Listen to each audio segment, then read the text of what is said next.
Welcome to Cozy Tales. We create long, slow, cozy mystery stories made for deep rest. Tonight's story unfolds gently with small clues, a quiet puzzle, an answer that never rushes to arrive. These stories are made for quiet listening with soft narration, steady rhythms, and space for the day to gently settle. If you're winding down for the night, you are in the right place. A like and subscribe helps us keep these stories coming every week. One more thing before we start. This story isn't just calm for you. It's built the same way for your pets. So if there's a pet curled up nearby, they're settling into this same steady voice, too. And the next time you head out the door, you can safely leave this playing for them. Because being alone doesn't have to feel alone. Now let's get comfortable. Let's begin. Chapter 1.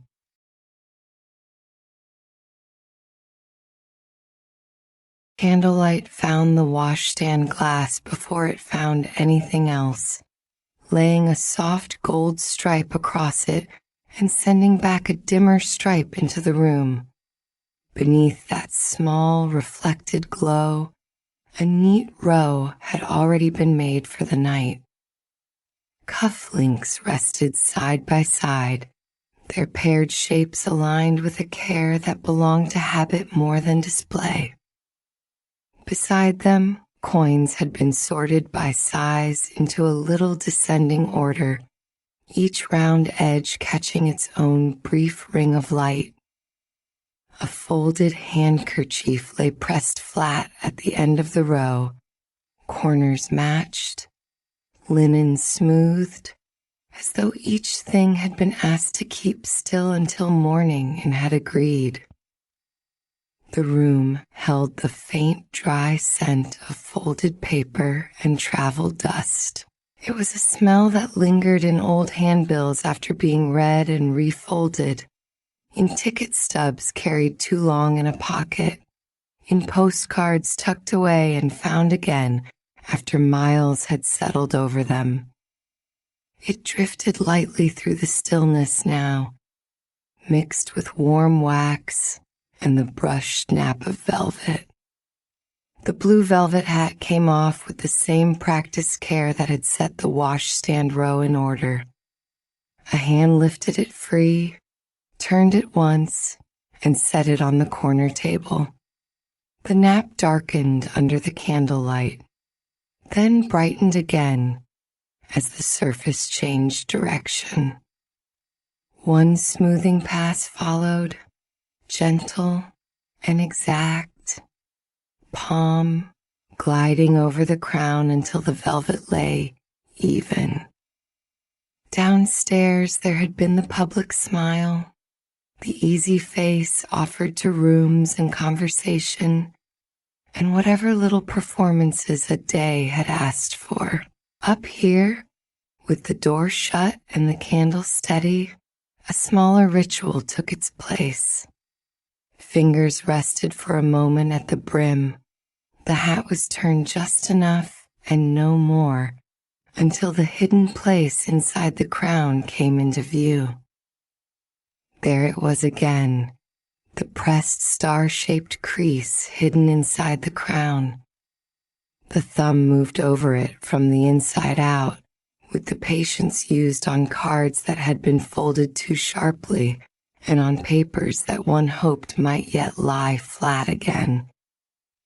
The touch did not try to erase the shape outright. It searched its edges, learning where the pressure began, where it spread into the lining, where it gave way at once, and where it stayed firm beneath the skin. Silas held the hat closer, letting the candle show what daylight often missed. Attention went to what might be concealed rather than to what was plain. The crown tipped. A fingertip traced the seam lightly, following the ordinary construction of the hat before drifting back toward the star. Pressure tested the mark as though it might be something placed there on purpose and left behind, rather than simple wear gathered over time. The blue velvet hat should have answered with familiar resistance only. Velvet, lining, the small spring of a shape made to be worn and then set away. Yet the pressed star-shaped crease hidden inside the crown held too sharply. It had a memory in it.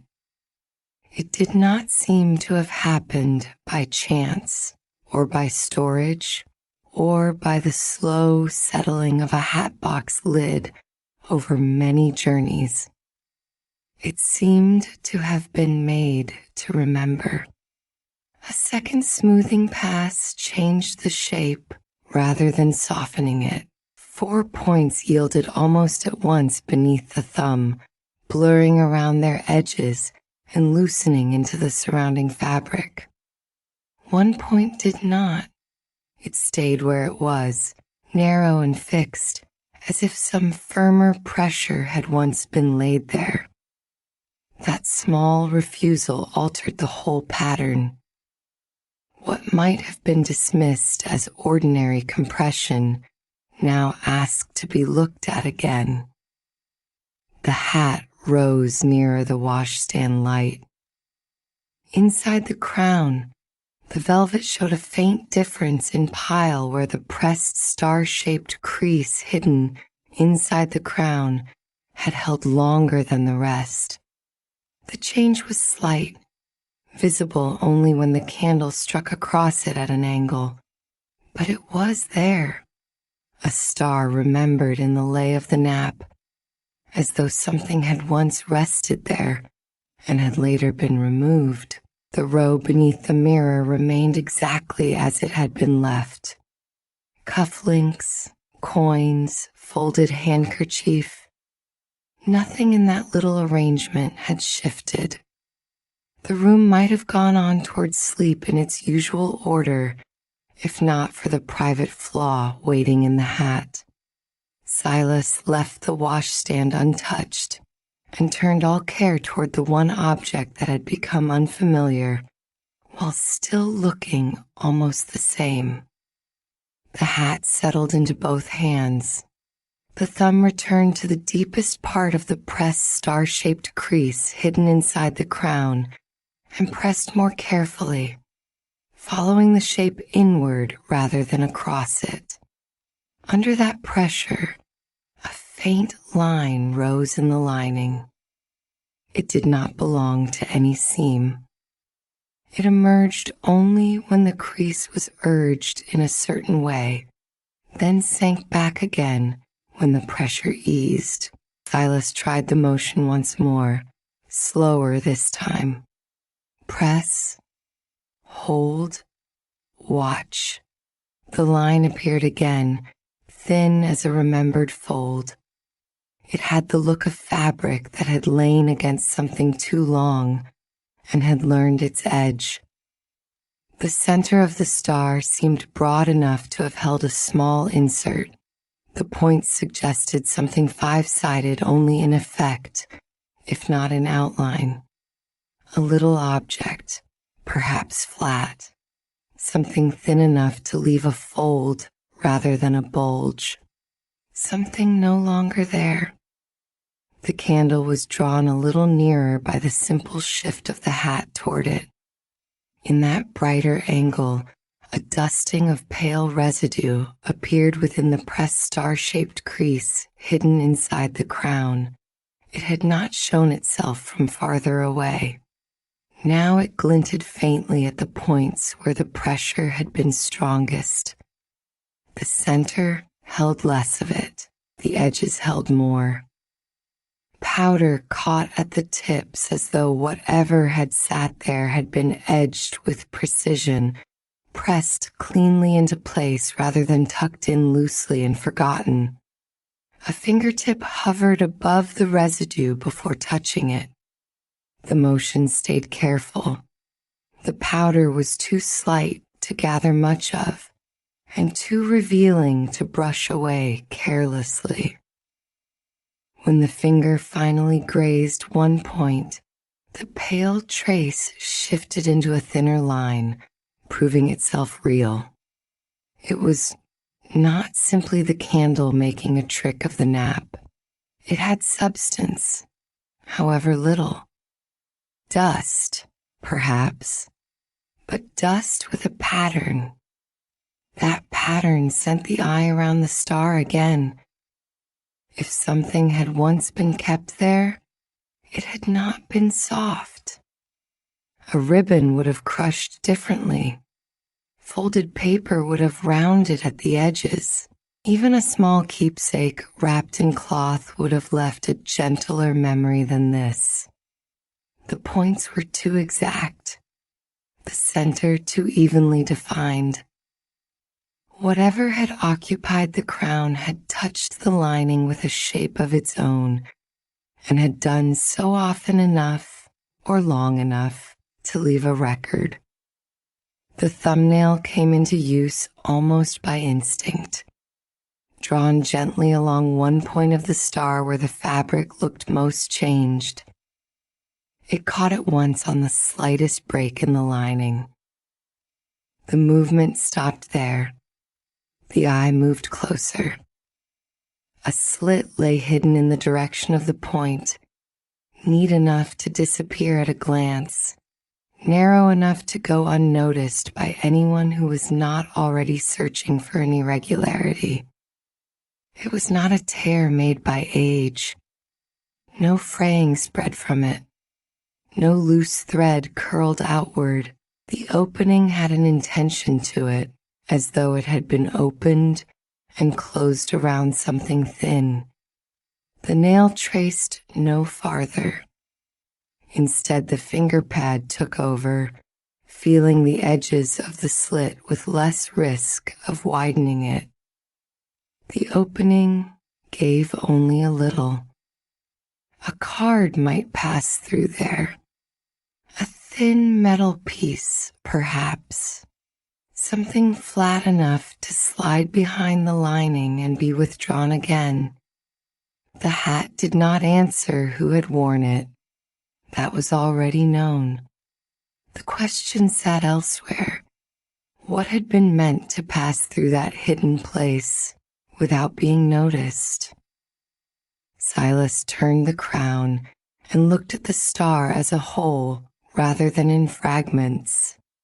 5 points pressed inward from the crown.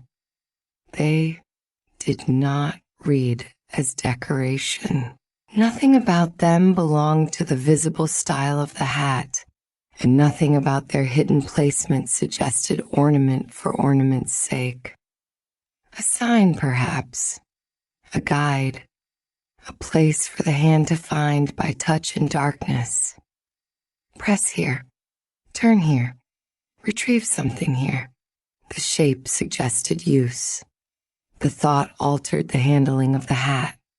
Instead of smoothing the star away, the fingers explored how one might have worked with it by habit.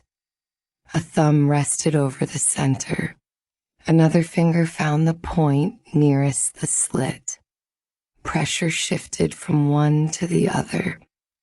The lining responded with the same slight rise of that hidden fold, the same sense that an access point lay just beyond reach. No attempt was made to force the fabric open. The hat had already said enough to change the evening. Absence began to gather weight.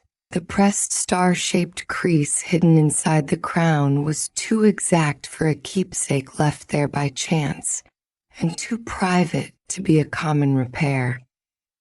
Yet nothing remained inside it now except shape and residue in the narrow slit. Whatever belonged there had been taken out carefully enough to leave the hat outwardly presentable. The brim was true. The crown kept its line. The velvet outside showed no sign of handling. Only the concealed place remembered. Silas sat with that for a while, the hat resting lightly in both hands. Candlelight moved in the washstand glass and over the sorted coins, but the room itself did not ask anything more. The puzzle had entered quietly and settled where the night's ordinary motions should have gone. A missing thing had announced itself without name, without sound, by the pressure it had once left behind. On a nearby resting place, the blue velvet hatbox waited in the familiar way of objects put away with care and expected to remain where they were left.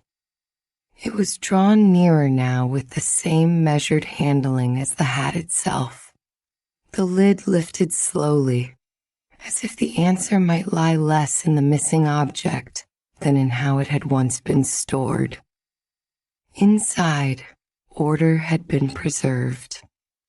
Velvet met velvet, the shape of storage, the shape of return. A hand paused over the hidden card before touching it. The pause lasted long enough to take in the surrounding arrangement, to note the nest it sat in, the angle of its concealment, the small signs that tell whether a private thing has rested undisturbed. Only after that quiet inventory did the fingers move in. The ribbon-tied bundle of old postcards came down as well and was set beside the hat. It did not belong to the problem at a glance. Even so, old paper souvenirs had a way of keeping routes and dates and substitutions when memory blurred them. They remembered where one had been and often how things had been carried from place to place. The ribbon stayed tied for the moment. Their presence beside the hat was enough. The hidden card in the blue velvet hat box received the first close attention. Before it was lifted, its usual place and angle were checked. Concealed things could matter more in the smallest shift than visible things did in a larger one. A card returned a finger's width out of place could tell more than a table left in disorder. Here, the card was not missing, yet it sat slightly proud of its hiding place. Its edge raised just enough to catch a different strip of candlelight than it should have. Tiny misfit held. It did not disappear when viewed from another side. The card had been put back, but not with the full care that had made the rest of the arrangement. It suggested haste, or distraction, or comparison. Something had been taken out and returned after being matched against another thing. And because the hat's hidden star now asked after a missing insert, the small shift in the blue velvet hat box joined itself to the question at once. The hat and the blue velvet hat box had likely been handled together. The ribbon around the postcards loosened with a patient tug. The bundle opened only enough to fan their edges. One by one, the cards passed through the hands. Each felt for stiffness, corner wear, old bends from travel, and any pressure marks that might echo the shape hidden in the hat. Some had softened with handling. Some held the slight waviness of paper that had crossed damp weather and dried again. Corners told their own stories. A pocket here, a table there, a journey in a satchel, a long stay under a ribbon. Several cards yielded nothing beyond such ordinary histories. Then, one near the middle asked to be looked at twice.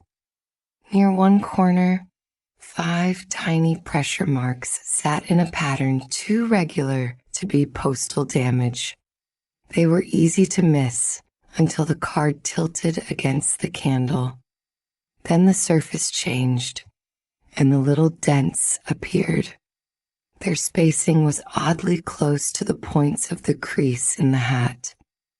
The card was held by one edge and tipped back and forth.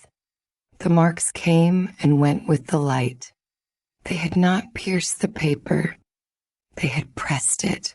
5 touches, each slight, each placed with enough consistency to suggest the same small object meeting the card at some earlier time. The corner around them remained whole. No ink circled them. No note explained them. They simply remained.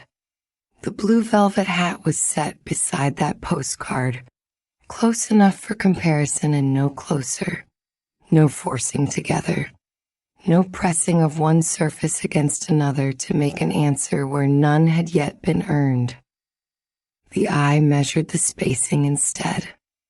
The resemblance did not arrive as proof. The points on the card and the points in the crown were not exact twins. Paper and velvet would never take pressure in precisely the same way. Still, they were close enough to imply a relationship. The same small object might have pressed both at different times, leaving one memory in fabric and another in paper. Silas looked from hat to card and back again. "You've met before," he said softly, not to declare certainty, only to hear the thought take shape in the room. The coins from the washstand came over then, selected by size and laid near the crown one at a time. They were no longer currency for the moment, only measures. A small coin was compared against the center of the star. Too narrow.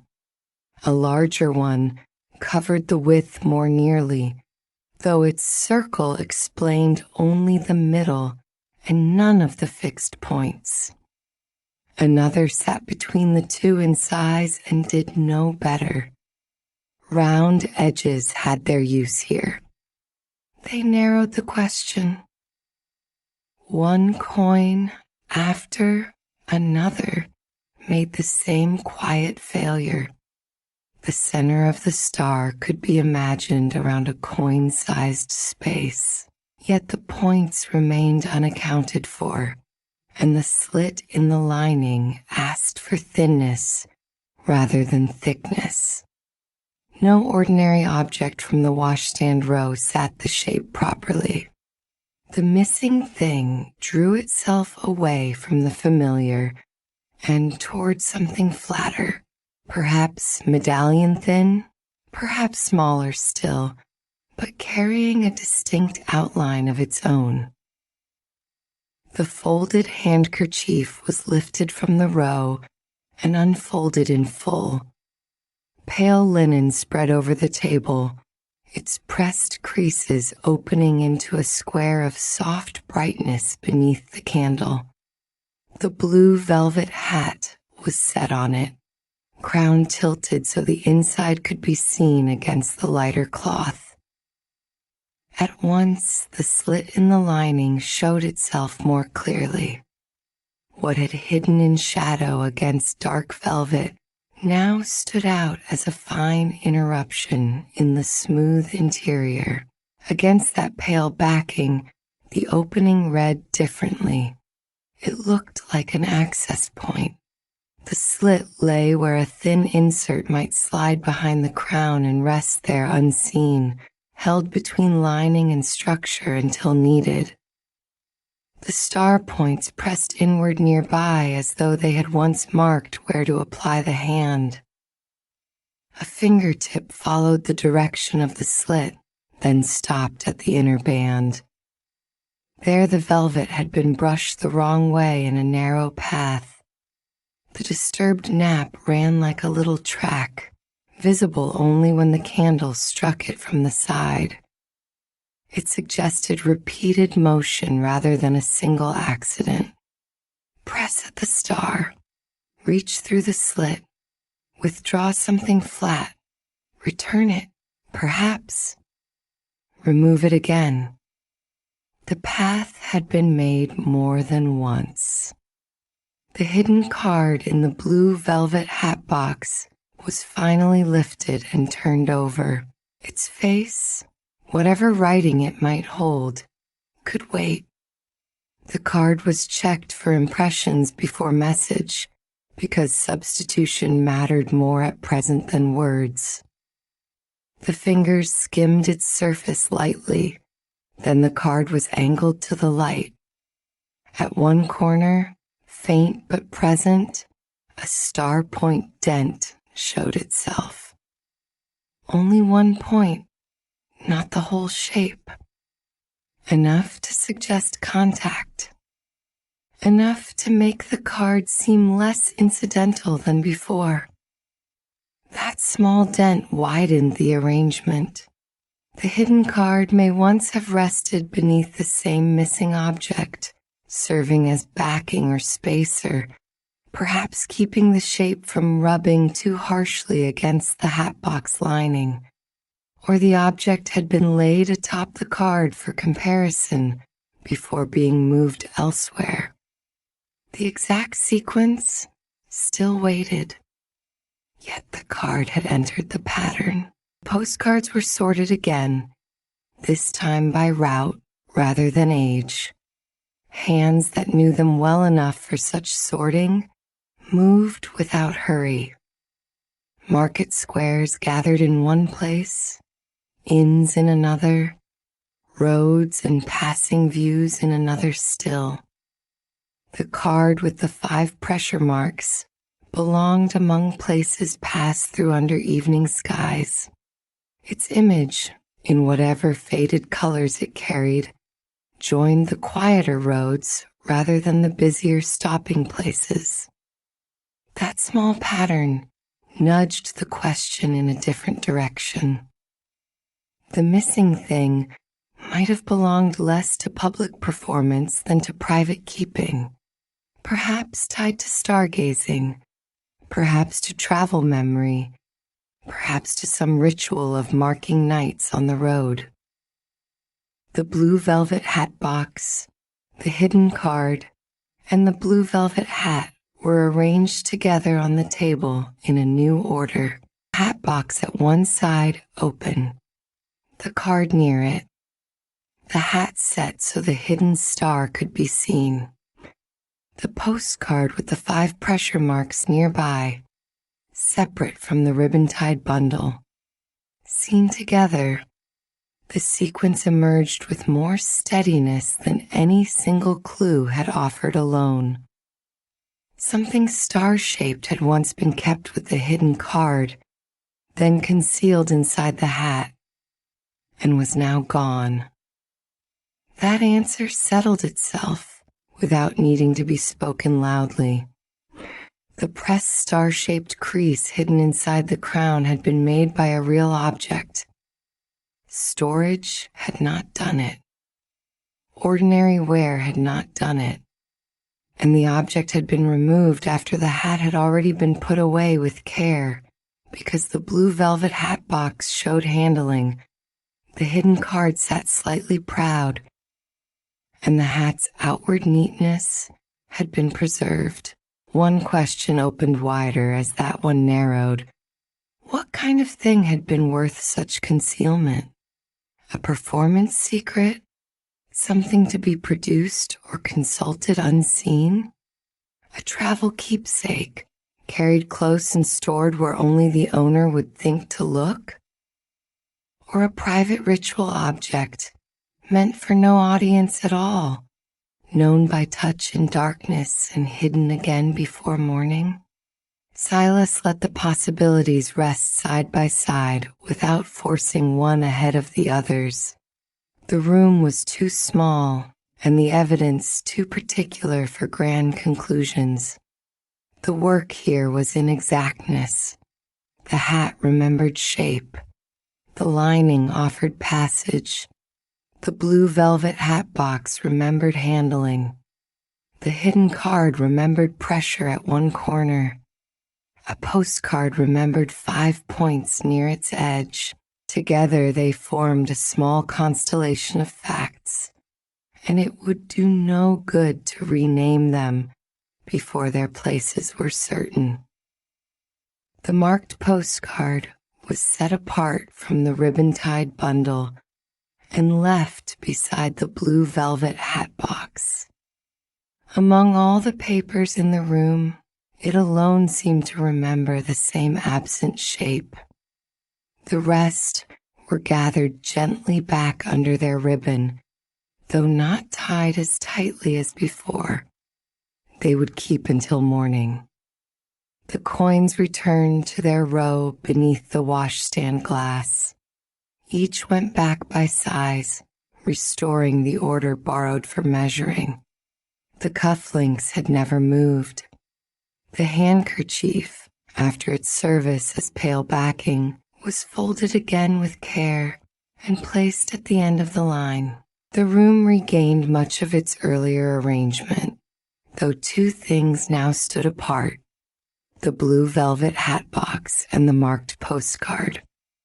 The blue velvet hat was lifted once more, though not to be worn. The hand inside the crown sought the pressed star-shaped crease hidden inside the crown again and smoothed it with slow attention, as if committing its exact feel to memory. The stubborn point, the yielding four, the faint rise of the hidden fold under pressure, the place of the slit, the narrow brushed path at the band.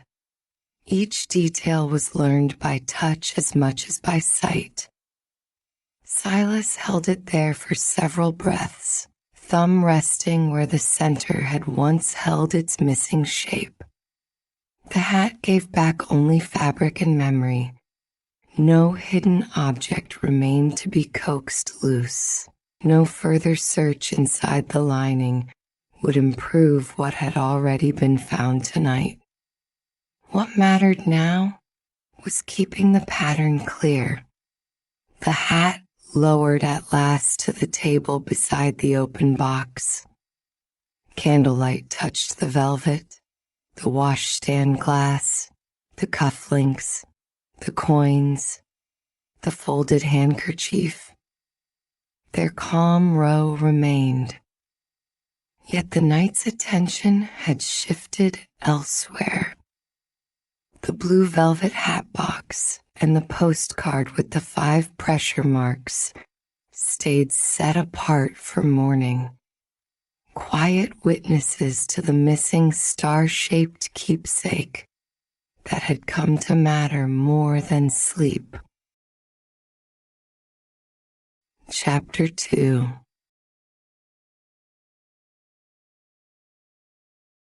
The trunk lid was already halfway up, held there by old brass hinges that gave a soft, tired complaint whenever the wood shifted another fraction.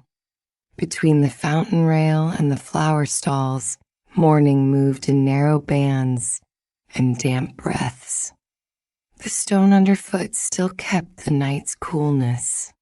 Water spilled in its patient, even stream nearby, and the stems stacked in buckets along the stalls gave off their green wet scent, sharp in some places, sweet in others. Threaded through both was something drier and older: folded paper, stage dust, the faint wool and velvet smell that lived in things packed away and brought out again by habit. One gloved hand hovered over the layered shadow inside the trunk, choosing by touch before sight. Velvet-lined prop cases sat tucked against one another with the settled familiarity of objects that had traveled together for years. Fingers moved over corners, over straps, over the nap of fabric gone smooth at the edges, pausing once, then returning with certainty to a case near the back.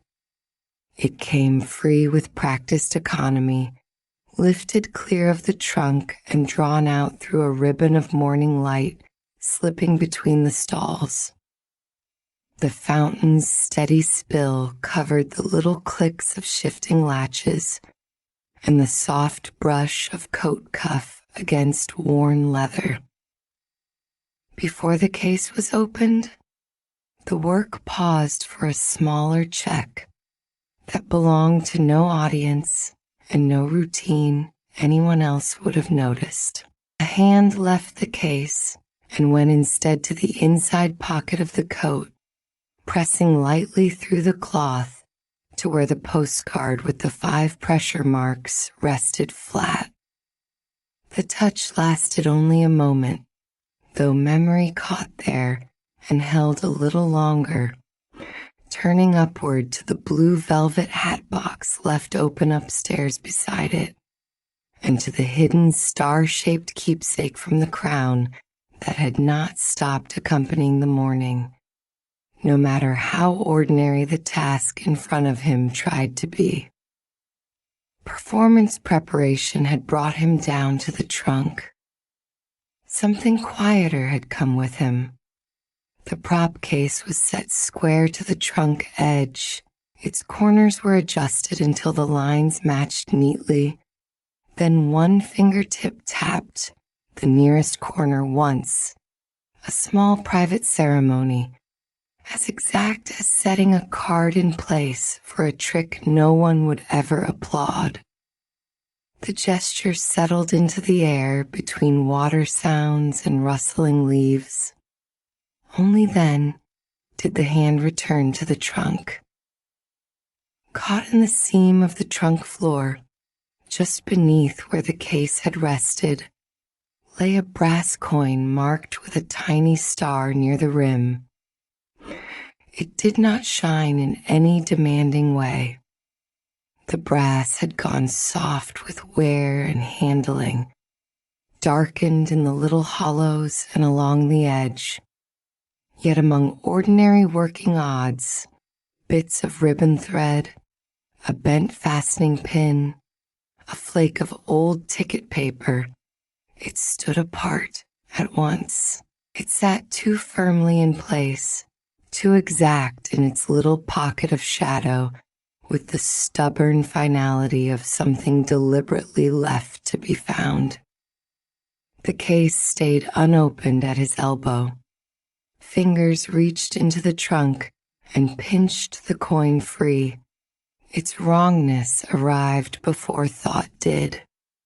The brass coin, marked with a tiny star near the rim, settled into his palm with more weight than its size had promised.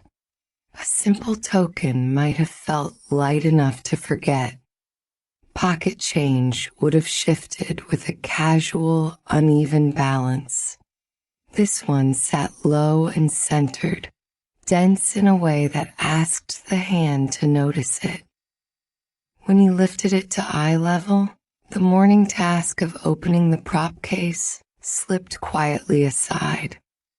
What remained now was the slower business of handling an object that had no wish to be mistaken for a spent thing.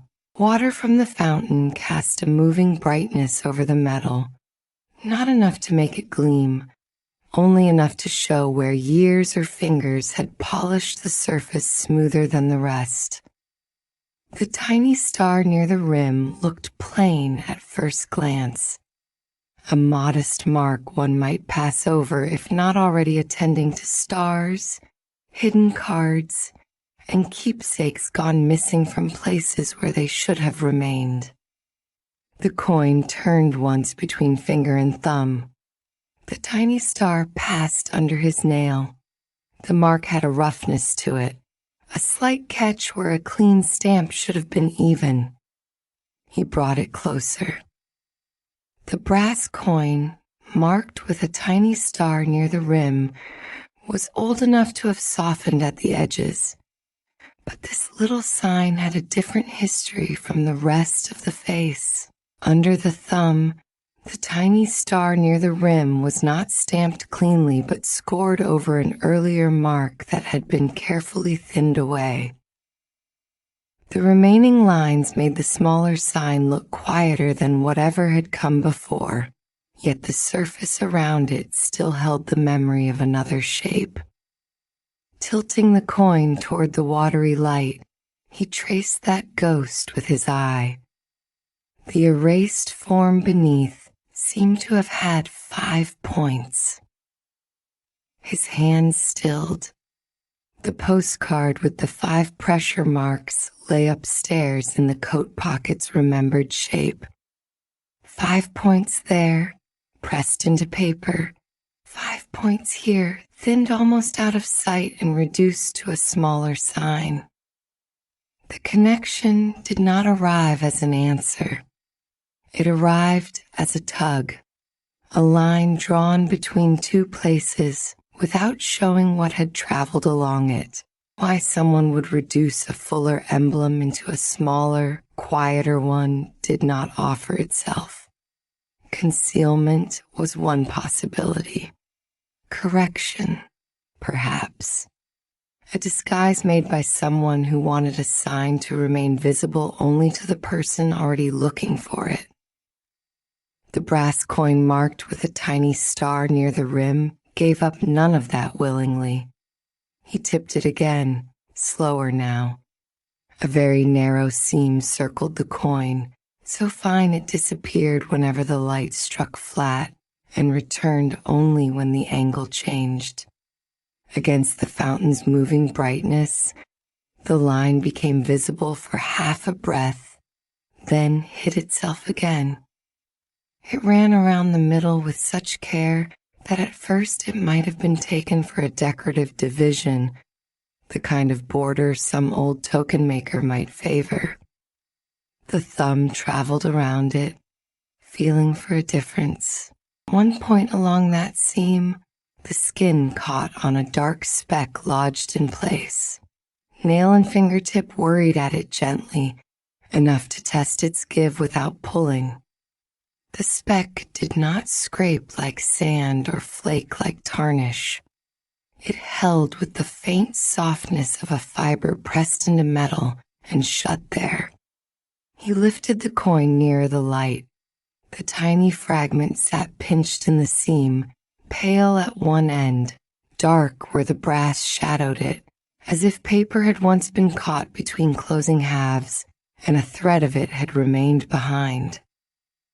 The question altered under his hands. A moment ago it had been what the coin was. Now it leaned toward what it might have been asked to carry. The brass coin marked with a tiny star near the rim turned edgewise.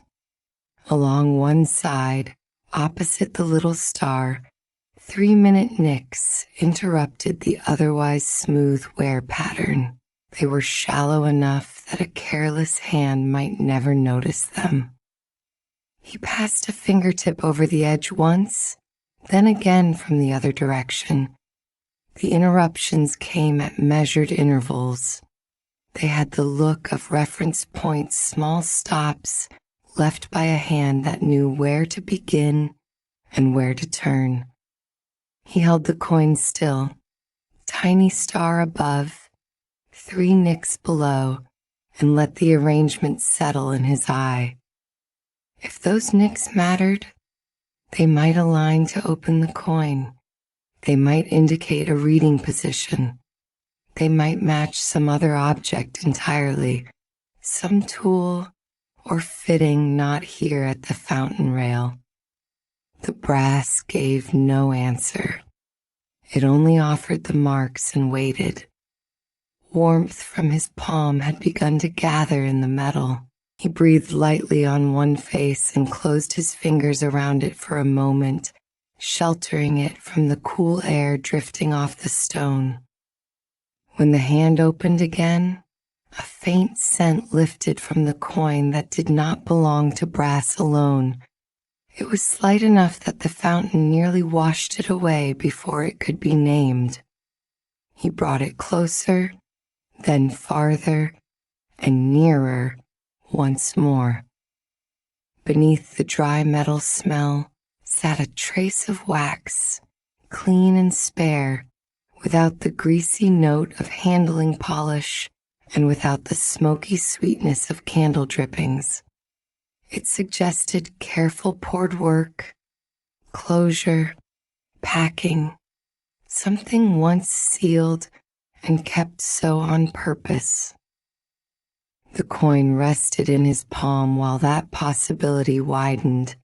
If wax had touched it, perhaps the hidden thing had not merely been tucked away.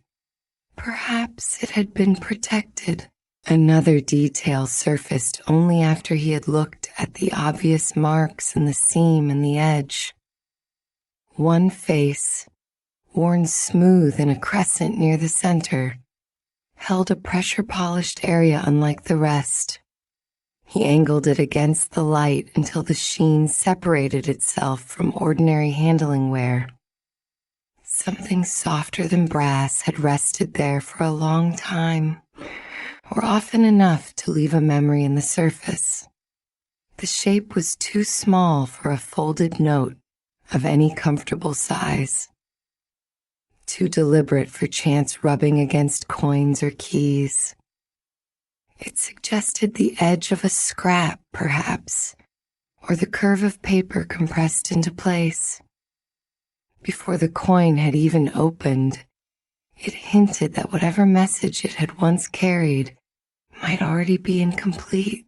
The prop case remained beside the trunk, waiting with all the patience of an object used to being second to human interruption. Morning moved around him. Water spilled. Leaves shifted against damp paper wrapping at the flower stalls. Somewhere stems knocked softly in a bucket when a breeze passed through. None of it pressed him to hurry. The brass coin marked with a tiny star near the rim had reduced the world to the space between thumb and forefinger. Through the moving stems at the stalls, a wrapped bundle of slender candles appeared before the person carrying them was fully visible. The papers were held close against a coat to keep them from brushing the damp petals and leaves. Clara came along the narrow path beside the fountain rail with the easy care of someone balancing materials that would forgive little roughness.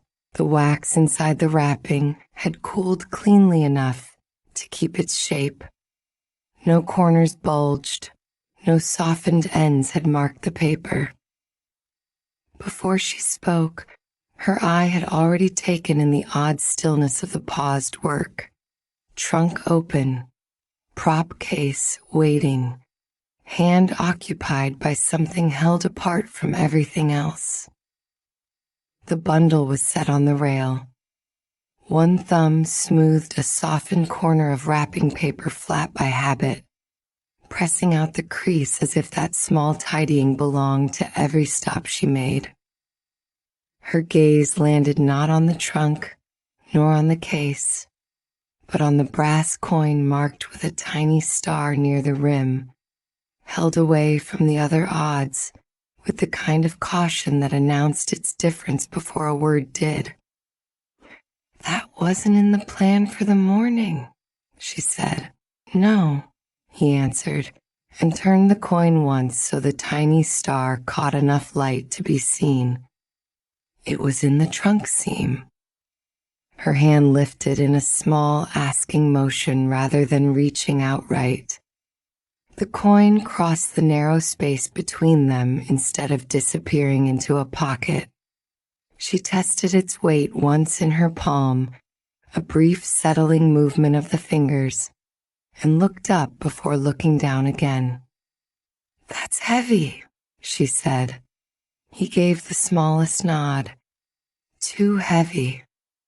She rolled it gently against the base of her fingers, feeling what he had felt, though from a different craft. To one pair of hands, balance and concealment had always belonged to cards, pockets, false bottoms, hidden catches, To the other, poured materials and cooled surfaces had their own plain truths about what should feel solid, what should feel hollow, and what should tell on itself if made carelessly. The brass coin marked with a tiny star near the rim had enough substance to unsettle both habits at once. Back in his hand, it met the fountain rail with the lightest tap of a fingernail. The note it gave back was duller than solid brass should have been. He tapped it again, this time against a slightly different spot, then turned it and listened. The fountain covered the edges of the sound, but not the center of it. Clara leaned closer. Her head angled the way one listens for a kettle beginning or a jar settling after heat. The softened center announced itself at once to her ear. Like a vessel, she said quietly. Something nested inside. The coin turned slowly, and each delicate tap was placed with more care than force, moving around the face, then to the edge, then back again. At one point, the sound deadened more fully, as though the center beneath that place held paper, cloth, or a pocket of air interrupted by something small. At another, the note sharpened a little. The difference was slight. It was enough. The object in his hand began to behave less like money and more like a closed compartment. He set the tiny star as a likely top mark and found the 3-minute nicks opposite it. The edge fit between finger and thumb. A careful turn met resistance, the kind that belonged to fitted parts rather than damage. He eased pressure away, adjusted his grip, and tried again with less insistence and more patience, as one might test whether a lid preferred to be persuaded from one side rather than another. The brass coin marked with a tiny star near the rim gave a tiny, unmistakable give, hardly more than a thought of movement, enough to confirm intention, not enough to risk forcing anything open in damp morning air with fountain mist drifting near and flower stall moisture all around.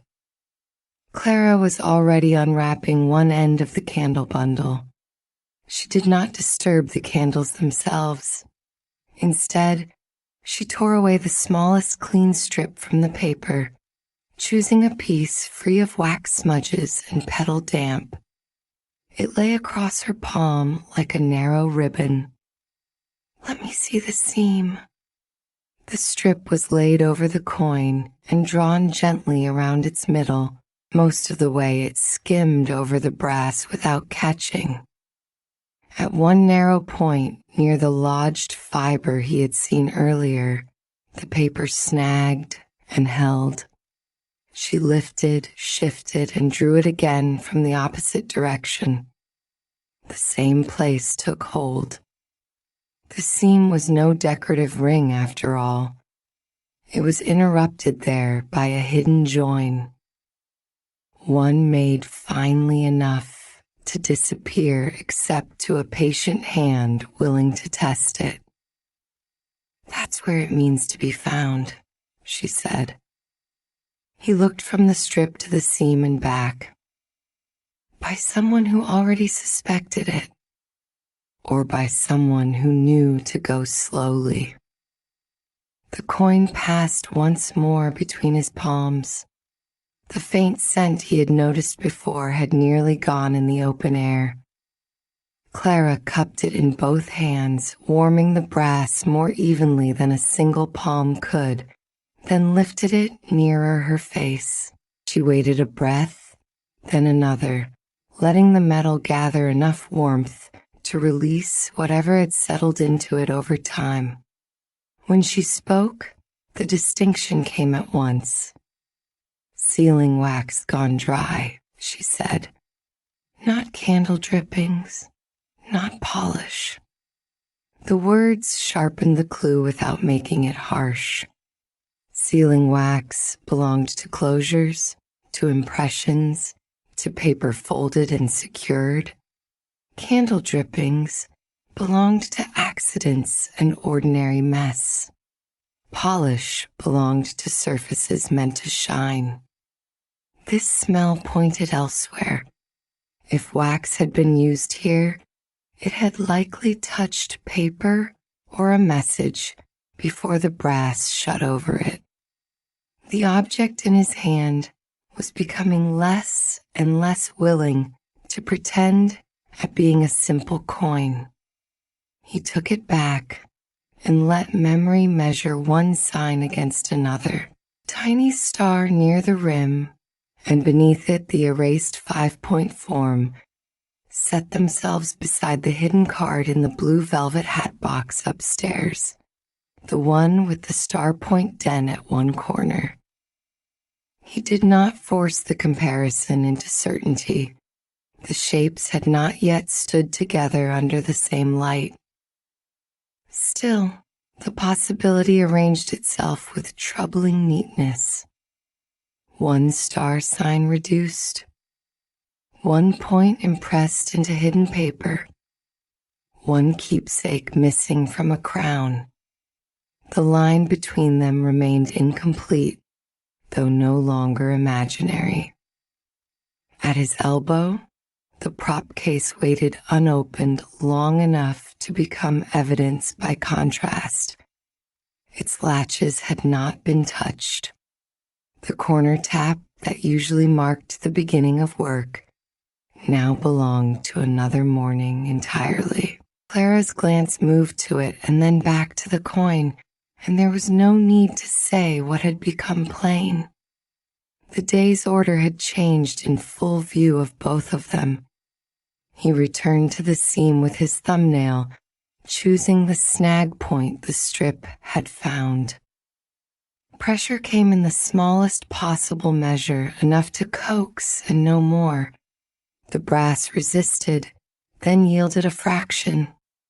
The seam widened so slightly that it might have been mistaken for a trick of light, if not for what flashed there before the pressure eased again. A compressed edge within, pale and flat, gone as quickly as it had appeared. Paper, or card, folded tight and hidden in a brass shell. Both of them stopped at once. The nail withdrew. The seam settled back, nearly closed, preserving the glimpse without enlarging it into damage. The fountain went on spilling. Somewhere behind them, flower wrapping rustled and then stilled. The brief flash of pale material had changed the object more completely than any mark on its surface. Hidden contents were no longer a theory made from weight and sound and scent. Something was inside. That was the first answer. He shifted the coin from palm to palm, reconsidering the unusual weight in light of what had shown itself. It had become evidence. The center settled a hair off true as it moved, a minute preference toward one side, as if whatever was inside was not seated evenly. Perhaps it had slipped over time. Perhaps it had been replaced in haste and closed before its contents lay flat. The pressure-polished crescent on one face returned to mind with new force. A folded scrap, a trimmed card, a fragment of something once larger. Clara tucked the torn strip of paper under the candle wrapping so it would not blow away. Dry warmth, she said, practical as if discussing glaze or varnish. Steady hands, no force. He looked at the coin, then toward the trunk, then nowhere in particular for a brief moment at all. The postcard with the 5 pressure marks rested inside his coat. The blue velvet hatbox remained open upstairs. Wax, paper, hidden joins, reduced stars, too many separate pieces now leaned toward one another to be left among fountain damp and market air. "It should be compared before it's opened further," he said. "With the papers you already have," she answered, as though she had been walking beside the same thought for several steps. "And somewhere still." The trunk seemed suddenly larger for containing the interruption that had altered the morning. He lifted the prop case, its leather cool and familiar in the hand, and returned it to its place among the velvet-lined shadows. The motion was clean, without annoyance. Performance preparation had simply yielded ground. When the case settled back into the trunk, the brass hinges took the weight of the lid once more. This time the complaint they gave was followed by decision as the wood came down and closed over ribbons, dust, and all the ordinary work deferred for later. Clara gathered her candle bundle again, tucking the loosened paper corner neatly under itself. Before she stepped away from the rail, she left one caution behind in the same tone she might have used for any careful material entrusted to another pair of hands. "No heat strong enough to soften old paper," she said. "No hurry strong enough to tear it." The advice stayed where it landed. Useful, plain. It gave the next task a method rather than a warning. The brass coin marked with a tiny star near the rim went into an inside pocket of its own, set apart from everything else. Its unusual weight now counted as the most important fact about it. The postcard with the 5 pressure marks remained flat in its separate place. Between them, cloth and lining held 2 small secrets that had begun to recognize one another without yet meeting face to face. Around the fountain, morning trade stirred back into itself. Damp stems shifted in buckets. Paper crackled softly around flowers being arranged. Water kept its steady spill over stone. The trunk stood shut. The prop case remained where it had been returned, and in the pocket nearest his hand, the hidden container rode close with one quiet question carried inside it. If the coin protected folded paper, was it carrying an explanation for the missing star-shaped keepsake, or only another careful substitution in its place? Chapter 3. The brass coin came out only long enough to be set on the windowsill beside the chair. Dry warmth still lived in the wood there, a little store of the day kept after the light had begun to thin. The coin rested in that narrow strip as though it had been given a place by the fire, though no fire burned nearby. Its dull brass face caught the window's last pale color and held it softly. No thumb rubbed at it, or curious nail tried the hidden join. After what had already been learned from it, stillness counted as a kind of care. The postcard with the 5 pressure marks was handled even more lightly. It was laid across one knee, separate from everything else, exactly as promised. No damp fingers came near it, or weight pressed down on the old board of it. The marks were there already, faint and stubborn, and would keep their own counsel for one more evening if they had to. The card's edge made a small dry whisper against the cloth beneath it, then settled. The dark coat remained folded over the chair back within easy reach. Before anything else continued, a hand slid into its inner pockets by touch alone, checking the familiar shapes and the expected emptiness with the quiet assurance of someone making certain no clue had strayed where it should not.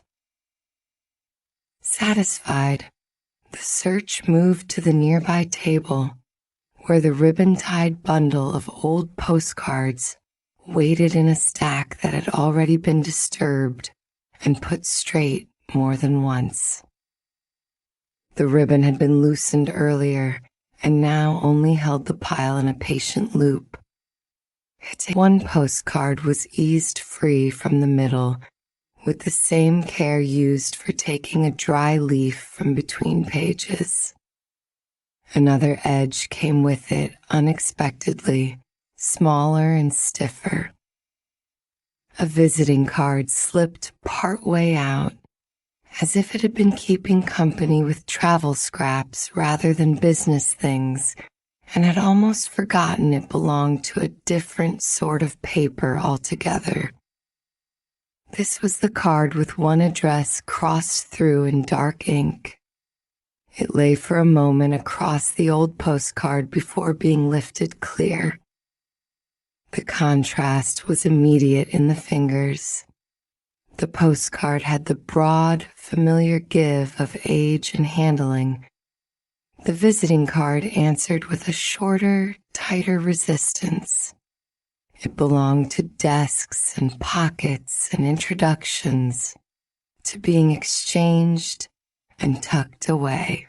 Yet it had hidden itself among scenes and messages and old journeys, and that gave it a different cast before a single mark on it was properly studied.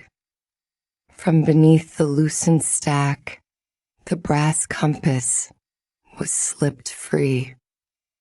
The movement had a private neatness to it, the kind one keeps even when no one is there to see whether things are put down square. Its lid unfolded open in the palm. The little hinge offered the smallest dry complaint, and then gave way. After that, the room had only the faint tick of cooling metal and the distant ordinary sounds below, far enough away that they touched the floorboards more than the ear. The glance that might have gone to the coin did not. Attention turned to the compass needle instead, waiting to see where it would choose to rest.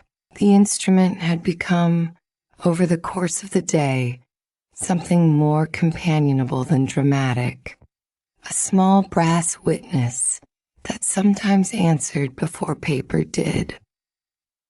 The needle wavered, slowed, and began to settle. The visiting card came into the other hand. Its strangeness announced itself more clearly there than it had in the stack. The line crossed out in dark ink had not been struck with haste. It had been worked over. The card bowed very slightly along that band, enough that the fingertips could feel a change in the flatness before the eye fully named it.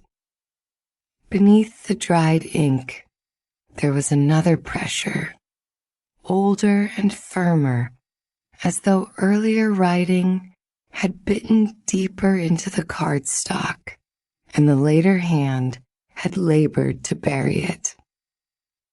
The correction did not look messy. It looked decided, as though the one who made it had wanted the first thought hidden so thoroughly that the effort itself disappeared into neatness. The card was turned a fraction, then another, as the window's light lowered toward evening. The dark line held its opacity from one angle, then gave away the faintest topography from another. Ridges, the remains of letters without their color. A few showed themselves only by catching brightness along one side and shadow along the other, enough to suggest that the crossed-through place had been written in a more careful hand than the replacement below it. The replacement address sat lower than it ought to, leaving an oddly blank strip above, a clean little lane of card where another instruction might once have stood before being abandoned or concealed. The compass needle, still open in the palm, had not yet gone still. Set down beside the card, it drifted. It hesitated as though uncertain of its duty. Then, instead of taking its true line cleanly, it pulled a fraction toward the cross-through address.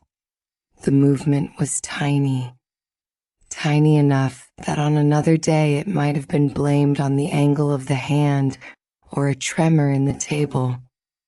Here, with the brass lying open and the room quiet enough to trust small things, the misbehavior showed itself plainly. The card was moved away. The needle steadied. Brought back near, the line faltered again and leaned toward that same darkened strip before recovering itself. Paper did not do that. The card was held up once more, this time with the knowledge that it might be less paper than it seemed. The fingers shifted to the edges, careful to keep the warmed pads away from the written parts. Along the cross-through line, the surface had a worked hardness, as if rubbed or pressed after the ink dried. The lower address, by comparison, looked ordinary enough except for its placement. Lower than it should be, narrower in its spacing, almost as though it had been tucked into the remaining room after some other matter had occupied the proper place. Turning it over brought no immediate revelation. The back looked plain until the card was tipped against the window and the light skimmed across it. Then pencil came up from hiding. Faint, cramped writing, so pale it seemed to exist more in the paper's memory than on its surface. The words were, "Ask for evening lamp." The final word had been rubbed once and written again, leaving a blurred little cloud beneath the clearer second attempt. The card remained angled there while the phrase settled into thought. It did not read like something one would put on a card for courtesy's sake. It had the shape of an instruction, but not one intended for broad understanding.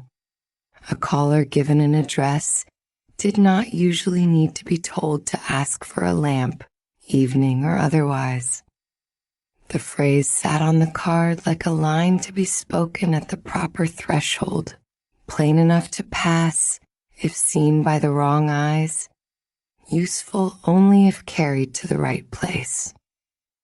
Another detail waited at the edge. One side of the visiting card had a shallow notch cut into it, neat enough to have been made with intention and too small to belong to ordinary filing or damage. Fingernail found it and paused there. The cut was clean, its corners sharp. It had not come from wear in a pocket or a careless scrape against another object. Drawn closer to the postcard on the knee, the card was aligned beside it by instinct before any reason had quite formed. One edge to one edge, the notch near the old board with its 5 pressure marks. The fit was not exact at once. The angle changed. The lower corners were brought flush. There, one of the pressure marks sat close to the notch, close enough to suggest company, not coincidence. The card was shifted away again before any pressure could bruise either piece. The eye returned to the cross-through address. Under the dark ink, one number had been written over another.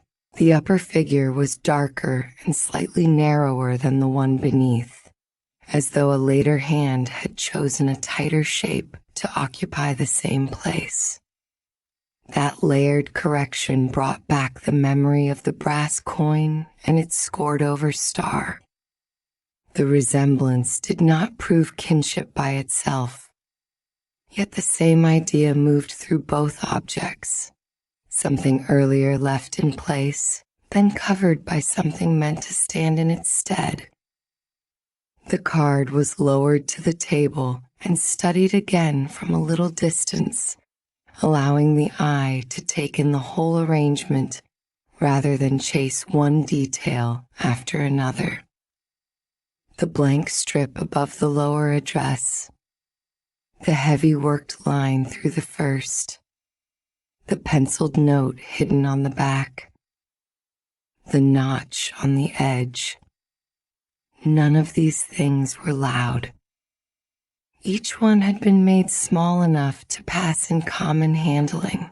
Together they gave the card a crowded discretion, as if too many quiet purposes had been folded into an object made for one simple use.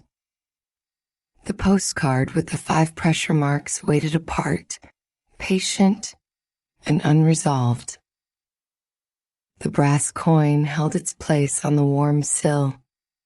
Between them, the visiting card had begun to declare itself as belonging with both and wholly with neither.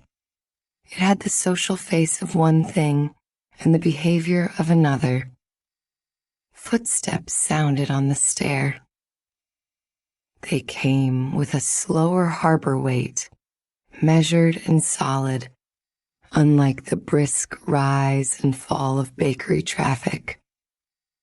Before the figure appeared, there was the faint smell of salt drying in wool, clean and mineral, carrying with it the day beyond the window. A hand showed first at the loft door, steadying itself on the frame. Around the wrist hung a small coil of line, looped there as though it had only just been set down from some practical errand below and might be needed again before long. The pause before entering lasted only long enough to let the room continue exactly as it had been. Then Gideon crossed in.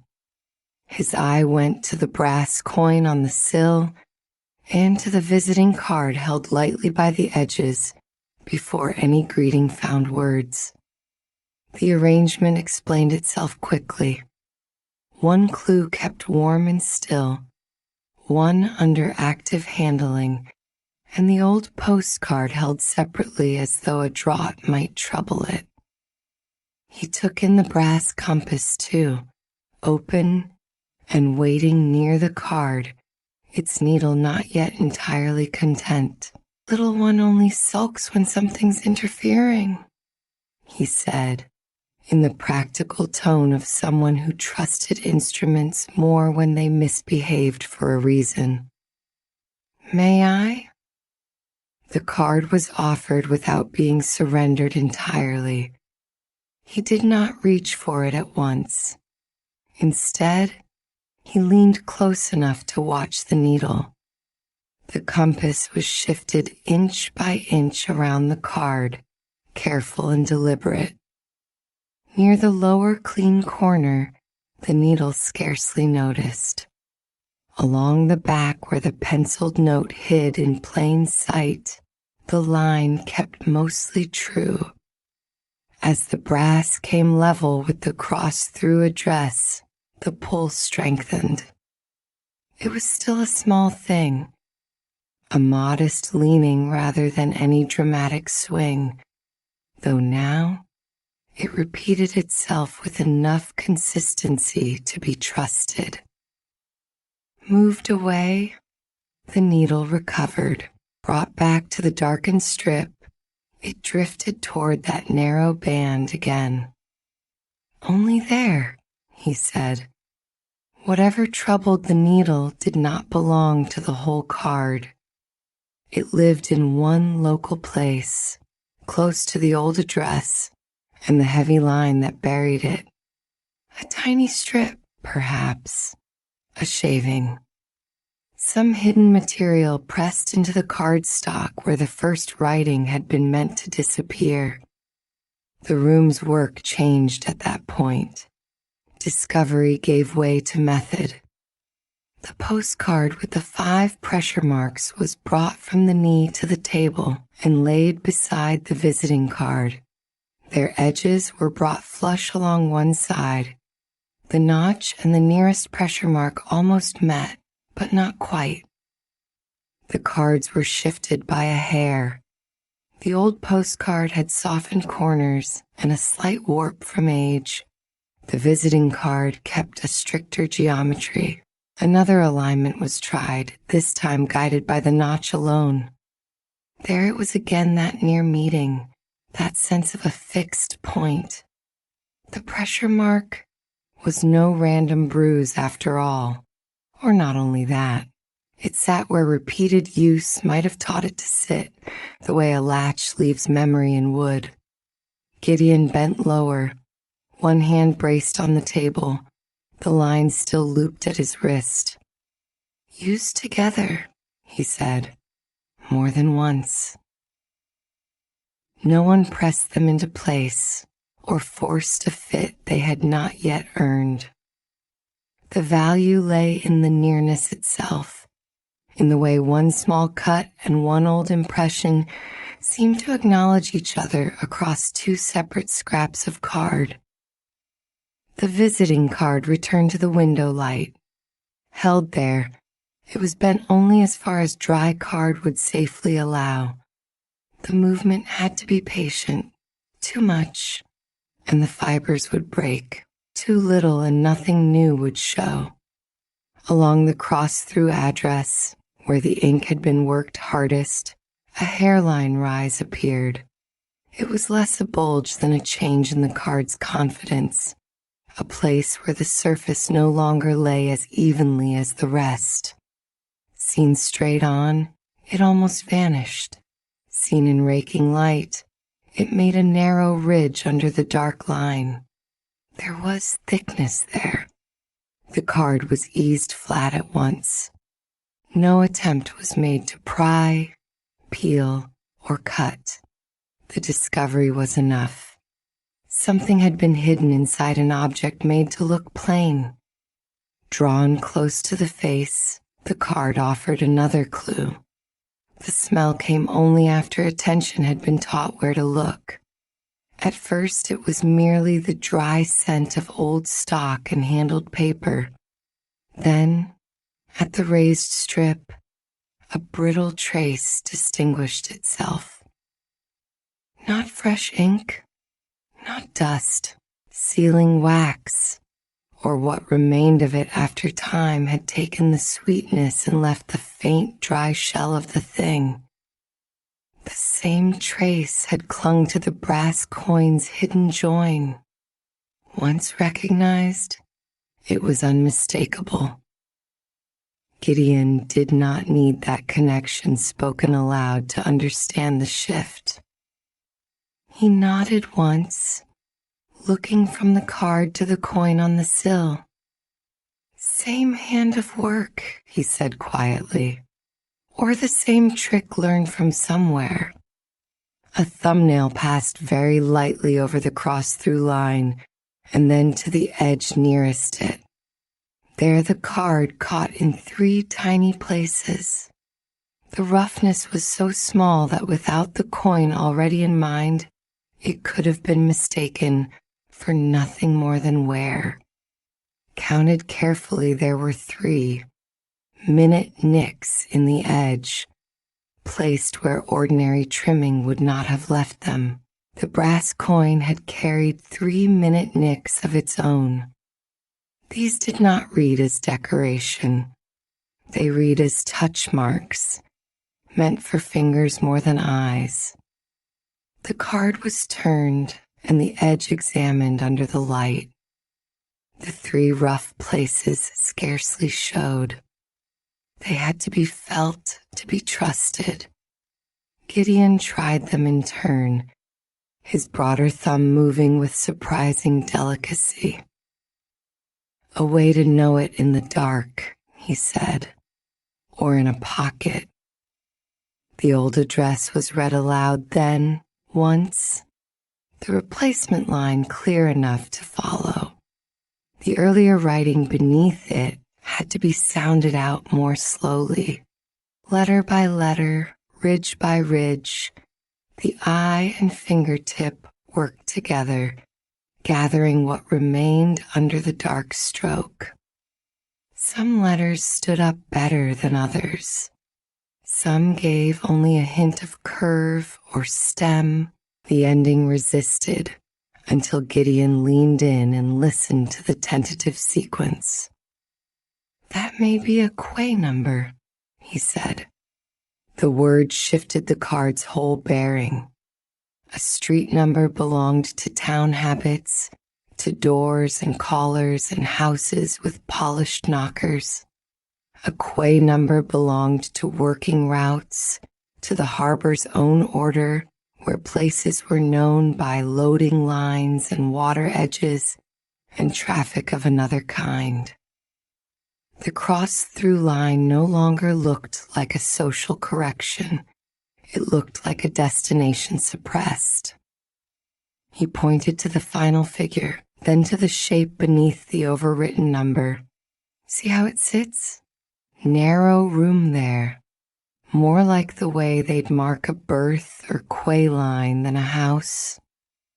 The replacement address below remained where it was, lower than proper, still presenting itself as the card's official face.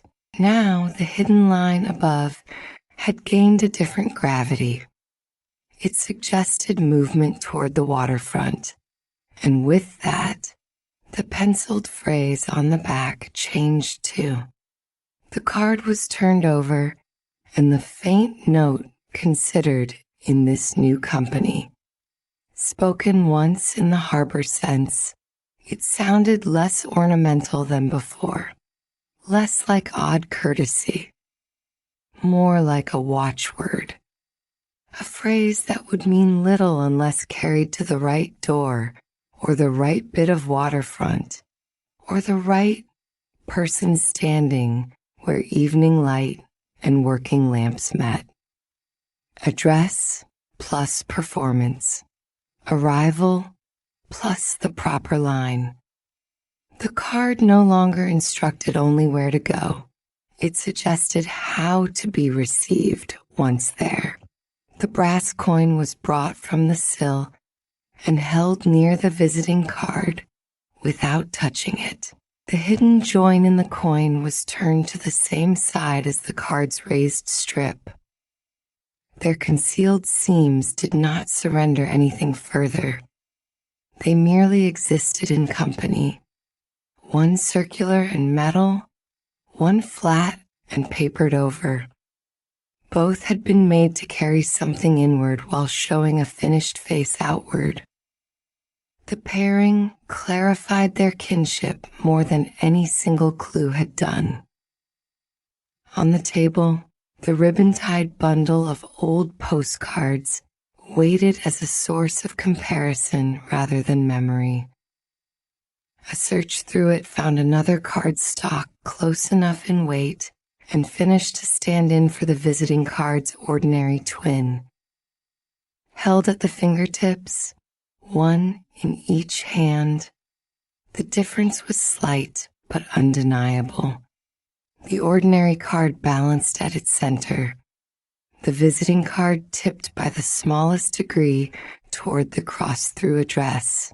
Time and overworked ink alone would not have changed its balance so distinctly. Hidden material lay there, adding just enough weight to betray itself when asked the right question.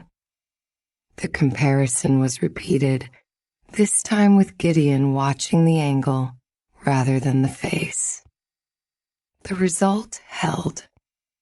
He gave a small breath through his nose, a harbor man's version of agreement. Something's in it. No blade came out. No impatient hand went looking for the seam. The coin on the sill had already taught the better rule. Warmth and patience first, he said, glancing toward the wood that still held the day's heat. Opening later. The practical suggestion settled the next step into place. A clue could be newly dangerous without becoming urgent. Danger here lay in carelessness. A brittle strip broken, a hidden layer torn, some inward thing surrendered too quickly and spoiled in the telling. The card was no less mysterious for being left intact. In some ways it had become more so, because now its plainness had been disproved. For a while they returned over the evidence in slower circuits. The notch and the pressure mark were aligned again, this time with the cards resting on the table rather than held in the air. The old postcard's 5 impressions were studied one by one. The nearest one to the notch had a shallower edge on one side, as though some repeated contact had come from a consistent direction. The others remained less immediately useful, though their pattern no longer looked merely incidental. The visiting card had likely met this postcard before, in some arrangement now missing. The raised strip beneath the cross-through address was viewed from the side, then from the opposite side. In one angle, it looked almost like a tiny tucked thread under cloth. In another, it flattened into near invisibility. The heavy ink over it had done more than conceal writing. It had helped disguise the unevenness beneath. Whoever prepared the card had chosen the location well. A crossed-out line invited no one to inspect too closely. People looked at what mattered now, not what had been struck away. The overwritten number received its own close study. The darker upper figure was narrower, yes, and slightly more cramped than the shape below. It occupied the space with the determination of a replacement trying to fit into an earlier truth. The memory of the brass coin's scored over star returned with more force this time, because the resemblance had gained companions. Wax scent, hidden seam, touch marks, altered destination. Substitution had become a method. Silence did useful work while they considered this. Beyond the window, the light thinned to the color old pewter takes before it loses its shine. The brass coin on the sill had cooled somewhat, though the wood beneath it still offered a reserve of warmth. The compass lay open nearby, its needle quiet now that the card had been set at a little distance. The line looped around Gideon's wrist had been unwound and placed on the table in a neat coil, practical even in rest. The old line and the coin may be speaking of the same place, he said after a time, or the same exchange. The thought remained broad enough to be safe. There was no need to force it narrower yet. The card might explain the coin's folded contents when opened. It might merely repeat the same method in another form. It might point onward to the same missing, star-shaped keepsake from another direction entirely. The chapter of certainty reached only so far tonight. Still, one question had settled enough to hold. The visiting card with one address crossed through in dark ink was not simply a corrected card. It belonged among the active clues. Wax scent tied it to the brass coin. Edge marks tied it by touch. The altered number and hidden line tied it by substitution. Its balance and the compass's behavior tied it to hidden material concealed within the stock itself. Whatever it had once been in ordinary use, it had been remade for another purpose. That was enough to change how it would be kept. The postcard with the 5 pressure marks was returned to its separate pocket. The movement had a certain ritual care to it now, a recognition that the old card still mattered in its own way and must remain protected from eager handling. The visiting card did not go back among the ribbon-tied postcards. Instead, a clean fold of paper was taken up and opened. The card was slipped inside and enclosed lightly, giving it the same kind of isolation the brass coin already had. Keepsakes and clues had parted company on the table. Before the original was put away, the cross-through address, and as much of the likely quay ending beneath it as could be trusted, were copied out in a neat hand. The writing took its time. Every letter earned by ridge or visible mark was preserved without extra pressure on the card. Uncertain parts were left honest rather than guessed into shape. Gideon watched over the line where the ending seemed to belong more to water than to town, offering quiet confidence about which numbers sounded like harbor order and which belonged inland.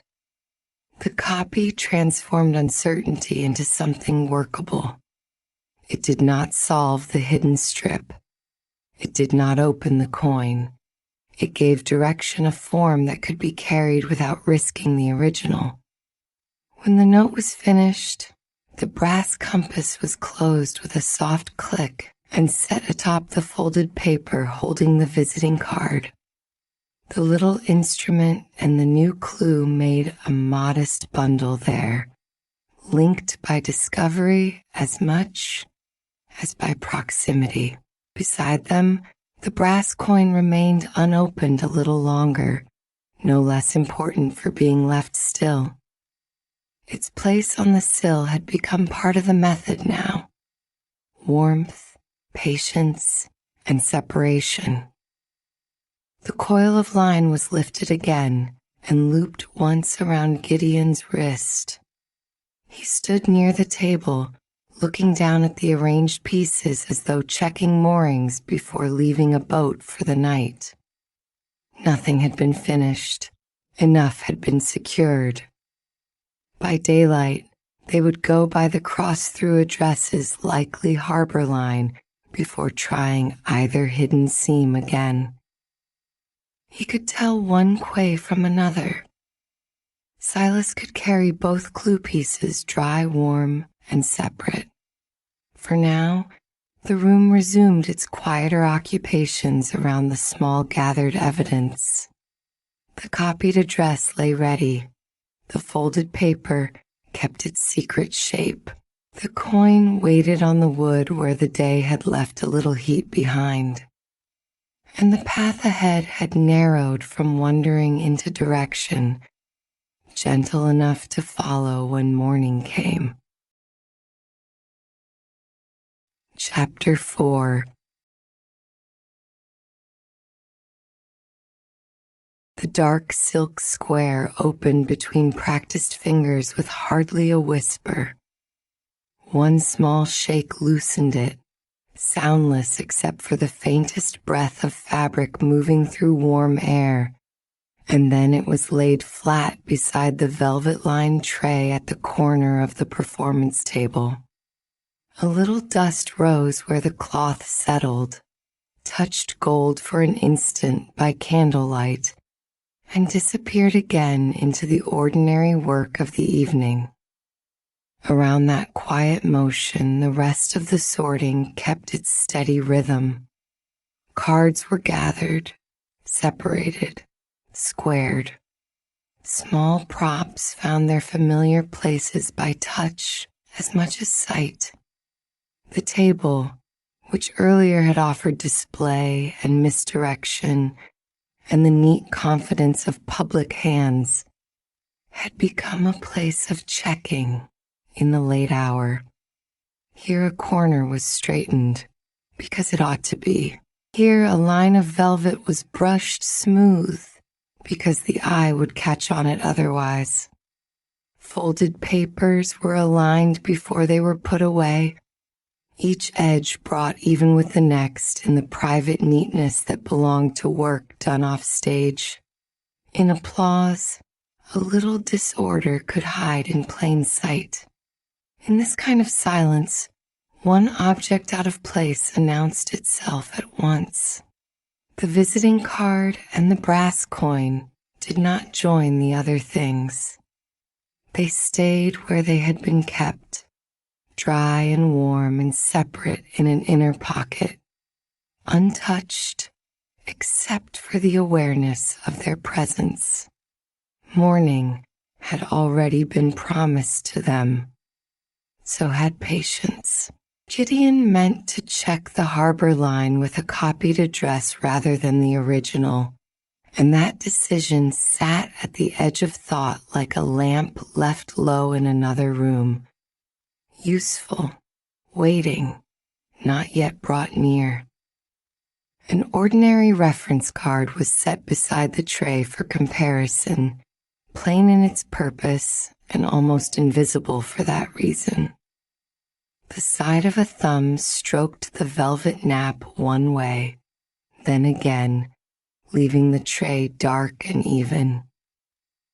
The cross-through address on the visiting card and the exact words "ask for evening lamp" hovered near enough to be remembered without being handled. The copy note for that clue would do for now. The original could remain safe. A cuff picked up a little velvet lint. Fingertips carried the faint smell of card varnish and silk. Nothing in the movement hurried itself. The same calm that could guide an audience's eye elsewhere now turned inward, useful in a different fashion. Before any plain explanation was trusted, there were other habits to honor: concealment, substitution, the old possibility that a thing had been placed where it would be found and not where it belonged. That was how the bent card interrupted the spread so completely. No bent corner belonged in the ordinary deck laid out as a reference. The flaw showed itself at once, not because it was dramatic, but because the table had been made so orderly around it. One card sat near the narrow end of the velvet-lined tray, apart from the active cards, and slightly askew from the line they ought to have kept. The corner was turned over in a way that looked too settled to be fresh damage. Its place was stranger than the bend itself. A marked card hidden among trick cards might have passed as business. This one had been left near the tray's narrow end, where something slimmer might once have rested. The card was lifted by its edges and brought onto the dark silk square. The fold at the corner was eased open with care, enough to feel what kind of bend it was, not enough to strain it flat. Under the fingertip, the paper answered with the pressure of old use. The crease had memory in it. It stopped at the same place it must have stopped many times before. No crackle of fresh damage came from it. No loose whitening at the edge suggested a card spoiled in haste. The ordinary reference card was drawn closer until one edge touched the bent one. The difference in thickness came more readily to the fingers than to the eye. The plain card gave a dry, even flex. The other resisted at the folded corner, as though something had been worked into a place meant only to crease. That resistance held to one small section, local and deliberate. The comparison made the bend harder to dismiss. The reference card showed no matching wear, no softened point, no accidental curl from damp hands or a crowded pocket. Here was a card selected, kept, and returned. For what? There was no answer yet. Still, the table had shifted from sorting to checking, and the card had earned a place at the center of that quieter work. The bent corner was matched against the ordinary card again, this time with more attention to the fold itself. The angle proved exact. It stopped at the same line each time, as though the corner had been folded down to serve as a private tab. In low light, a fingertip could find it at once. In a deck, it could be drawn without looking. Even before anything hidden inside it was found, the shape alone suggested repeated use for finding rather than damage from carelessness. Silas held the card nearer the candle and let the corner open a little farther. There, inside the fold where no playing card ought to carry any message at all, a tiny line of writing appeared. The letters were so small they seemed made for the keeper of the card and no one else. They sat close to the edge, nearly lost in the rubbed paper. One word remained clear: evening. The space after it had been worried pale. The rubbing had not erased the card at random. It had worked over a particular place, again and again, until any following word was gone. The thumb that had done it must have known exactly where to rest. The result left the phrase unfinished, and because of that incompleteness, the little surviving word reached at once toward the visiting card in the pocket and its request for evening lamp. The card stayed in hand while that likeness was allowed room to settle. Similar words could be coincidence. A performer lived among repeated phrases, cues, reminders, stock bits of language that passed from hand to hand. Yet this was no broad stage note written on the back of a prop. This was hidden writing inside a bent corner, reduced almost to secrecy by size and wear. The hand that wrote it had expected only one reader, and perhaps expected that reader to know the rest without seeing it. A thumb brushed the pale, rubbed space without pressing. The missing remainder offered no help. No ridge of surviving graphite rose from it. No shape could be coaxed from the worn patch by candlelight alone. Pulling at the fold more roughly might have widened the corner, perhaps exposed more, perhaps damaged the one clear thing already found. The card was lowered instead, and the word was left where it was. That might have been enough for one pass of attention, but the card had more to say. Turned slightly in the hand, its face caught the light and gave up a pinprick near one printed star. The puncture was clean through the pasteboard. It was too neat to be a tear and too placed to be random wear. The hole did not sit in the middle of the card, where rough handling might have pressed through. It belonged to a chosen spot. Silas raised it toward the candle. Flame shone through the tiny opening as a sharp, bright point. The star around it, printed and ordinary at a glance, changed under that close regard. The little hole sat where a marker might fix a position, yet there was no key with it. No second puncture gave a direction or a pair for measurement. Nothing around the star distinguished one point from another except the hole itself. The card was tipped left and right. Light disappeared, returned, sharpened, dimmed. The puncture remained clean. No frayed paper haloed it. No drag mark showed where a pin had slipped. It had been made once, carefully, and that care asked questions the card could not answer on its own. Did it point to the suit? To a place in a spread? To some absent object whose shape mattered more than the printed design beneath it? The missing star-shaped keepsake, already threaded through the other clues, came to mind simply because the star was there to summon it. Still, a printed star on a card was a common enough thing. The hole might have nothing to do with keepsakes, or harbor lines, or lamps. The uncertainty was useful. It kept the hands gentle.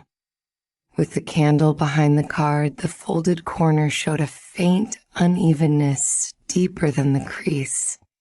The fingers returned there and found, tucked between the layers, a thin slip of darker paper.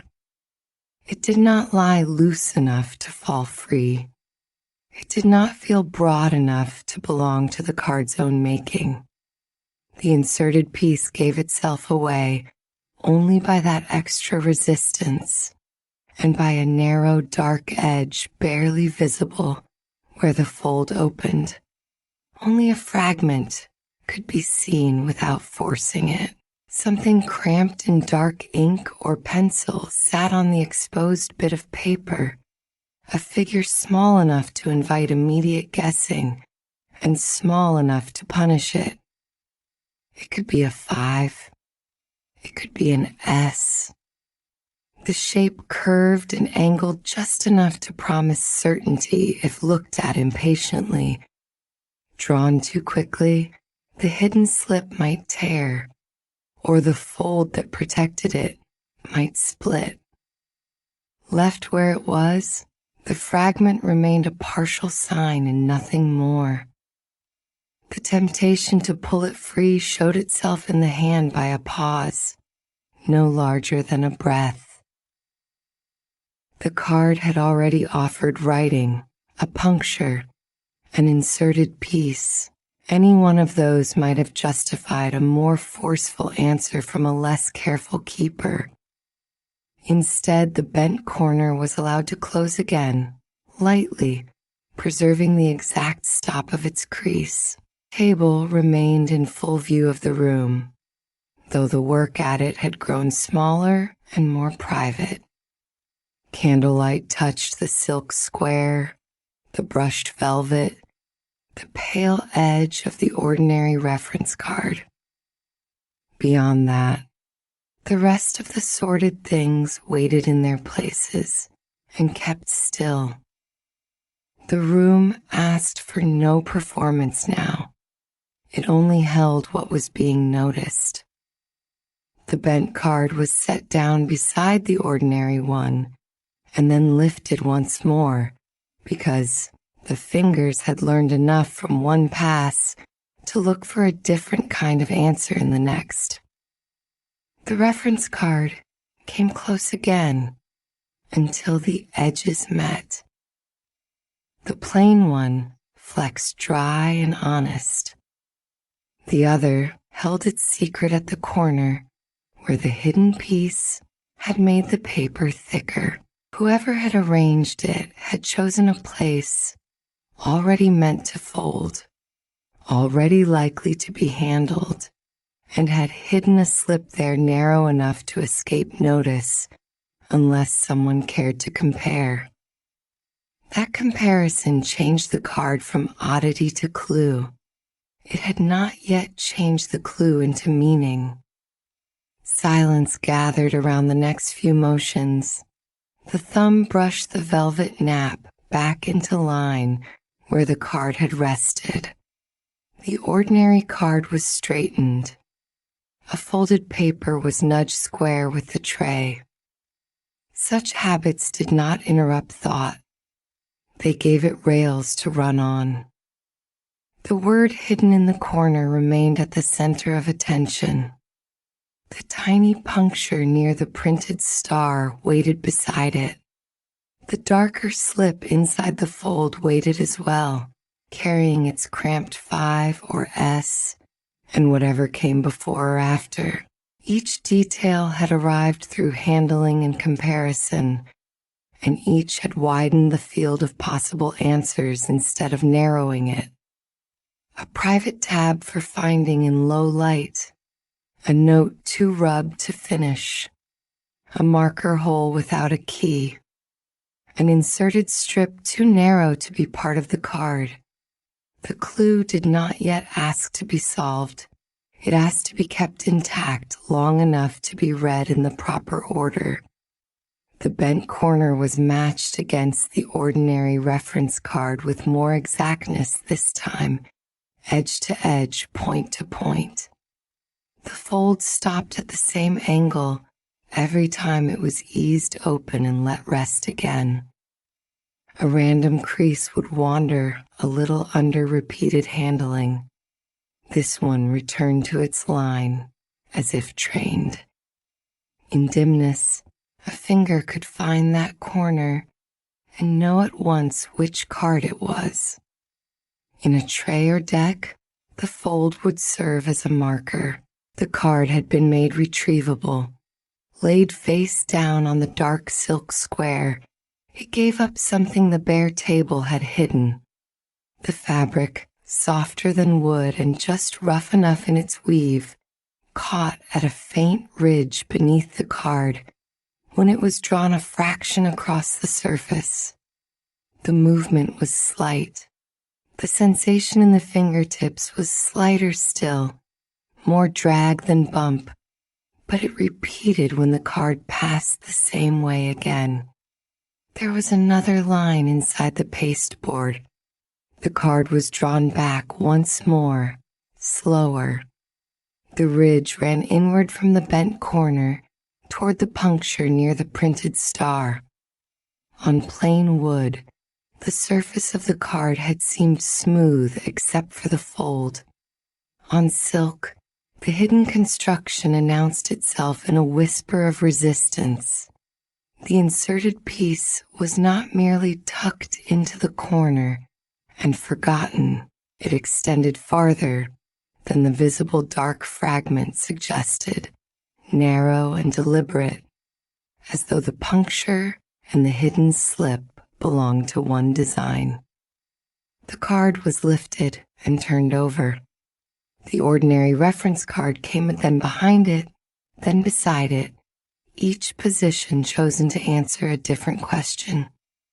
With the two faces aligned so their printed stars matched, the pinprick could finally be judged against something steady. Its placement was not central. It sat at one outer point. That small displacement mattered. A point could indicate direction. A point could correspond to a position on another object. A point could ask for something laid over it, something shaped to fit or to answer. The thought of the missing star-shaped keepsake returned, quieter now and more exact. If the puncture had fallen in the center, the likeness would have been loose. At the point, it suggested an absent key, something that might align with the star and make sense of which point had been chosen. The reference card was shifted away and brought back again to be certain the eye had not been misled by the candle's angle. The stars aligned. The puncture held to the same outer point. No wavering there. A deliberate choice had been made by the hand that pierced it. Along the edge, a thumbnail traced without prying. It paused where the layers thickened at the bent corner and followed the side until the thickness diminished again. The hidden piece inside seemed narrow enough to slide if freed, though not broad enough to fill the card. That changed the cramped figure on the visible fragment. A lone 5 or S would have been possible if the inserted piece were only a little tab. A longer strip made that less likely. The partial sign belonged more naturally to a longer note, one line hidden inside another object. The card was lifted to candlelight again, this time with the ordinary reference card set behind it to sharpen the contrast. The plain white of the second card gave the first a brighter field. Within the bent corner, a dim rectangular shadow appeared where no stain should have formed so neatly. The inserted piece announced itself more clearly now. It had edges. It occupied space between the layers. The darkness belonged to paper tucked inside, not discoloration in the pasteboard itself. That confirmation did not invite force. It invited sequence.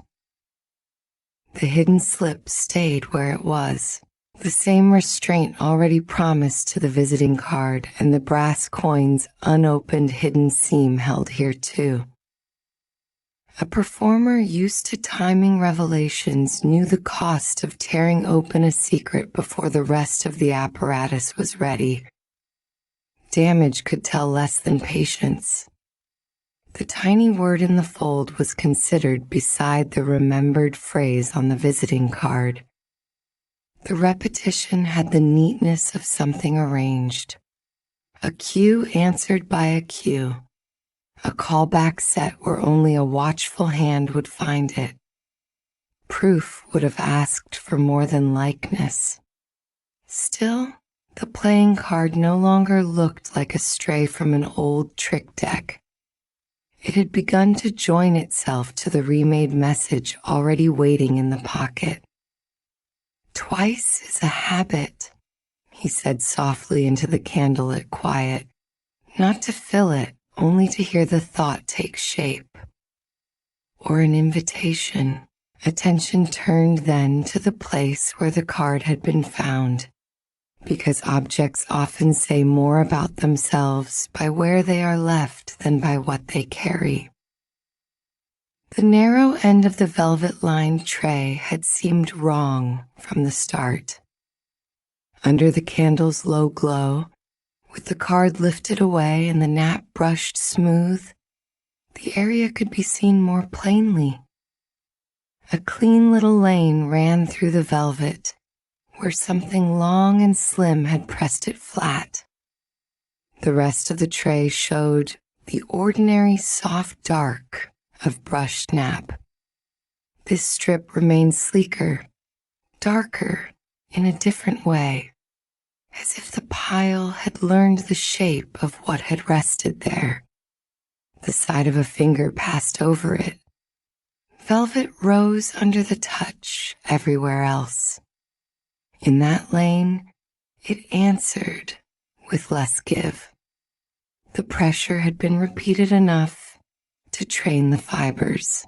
The ordinary reference card was slipped into the lane as a measure. It went in, then bunched the velvet at both sides.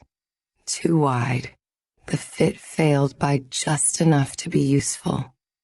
Whatever had belonged there was narrower than a playing card, closer in width to a folded strip, a tucked paper marker, something slim enough to leave a lane and be removed without disturbing the rest of the tray. The bent card was rested half over that empty space. At once, its folded corner pointed neatly toward the lane, as though directing attention there. The arrangement altered the question the clue was asking. The card mattered, yes. The card also seemed to indicate what was gone. Left behind after the removal of some slimmer object, it had become the most obvious remnant because the true occupant of the space was absent. The tray was studied from another angle. The lane did not run at random. It followed the narrow end in a straight, purposeful line. The card's own hidden strip, narrow and inserted, echoed that shape. The visiting card's shallow notch returned to mind. So did the postcard's 5 pressure marks. No perfect fit sprang up among them. No immediate mechanism clicked into place. Yet the recurrence of guided spaces and exact stopping points began to gather the clues into a family. Narrow lanes, creased tabs, pierced points, pressed marks. Each object seemed to have been made with some corresponding part in mind. The ordinary card was removed from the lane. A soft cloth passed over the tray, lifting stray dust and smoothing every part of the velvet surface. Once the nap had been brushed even, the lane remained. It did not vanish with cleaning. It did not prove to be a trick of tired eyes or uneven candlelight. The pressed strip held its shape after everything else was restored around it. That answered one small question. Silas stood with the cloth still in hand for a moment, looking down at the tray and the card on the silk square. The room had grown quieter by degrees as the sorting finished itself. The sounds left were little ones. Fabric against wood, the faint click of pasteboard edges meeting, the whisper of breath near a candle. The bent card was set apart from the ordinary reference nearby. The separation was slight in distance and complete in meaning. It no longer belonged among examples. The folded corner alone was no longer the chief point of interest. The narrow, empty lane it indicated had taken that place, along with the absent slim object that must once have occupied it. A copy note was brought closer and amended with only 2 additions. One was the surviving word from the hidden writing. The other was a brief mark for the tray's narrow lane. Nothing more was taken from the original objects than that. The habit matched the earlier decision about the cross-through address. Carry the copy, preserve the source. Ink moved quietly over paper. The note remained spare, enough to hold the shape of the clue until daylight. When the writing was done, the hand paused over the inner pocket. The visiting card and the brass coin were touched through the cloth, only long enough to confirm they were still there, still dry, still warm from being kept close, still separate from each other. The hidden seam in the coin remained unopened. The visiting card stayed folded where it belonged. The new clue had not joined them by yielding its answer. It joined them by strengthening the sense that several objects were waiting on the same proper order of revelation. The dark silk square was folded back over the corner of the tray. though not so far as to cover the pressed lane. That strip of flattened velvet was left visible and easy to find again when the light changed. The immediate sorting had reached its end. Cards lay where they ought to lie. Notes were copied. Dust had been brushed away. Yet one thread remained plain enough to carry into the next hour and the next. Something slim was missing from the velvet-lined tray, and the little word left hidden in the bent corner had not been left there by accident. He looked once more at the card before setting it down for the night's keeping. The crease at the corner rested in its exact old angle. The puncture near the printed star held no less mystery for being measured.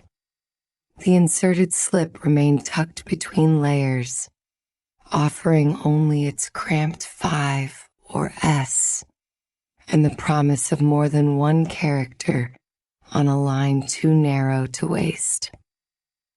The card belonged with the other waiting things, though not mixed among them. The copy note would travel where the originals should not. The tray's lane would be found again at first light, without guesswork. The word in the fold would keep company with the remembered lamp request, each one lending the other a little more shape without yet becoming certainty. Fingertip brushed the bent corner one last time, feeling the exact stopping point of its repeated fold, the smallness of the hidden construction, the care that had gone into making a common object carry uncommon work. Then the hand withdrew, leaving the card apart, the lane uncovered, and the candle to burn a little lower over the performance table that had become, for the evening, a place of checking rather than display. By morning, the missing slim object might still be missing.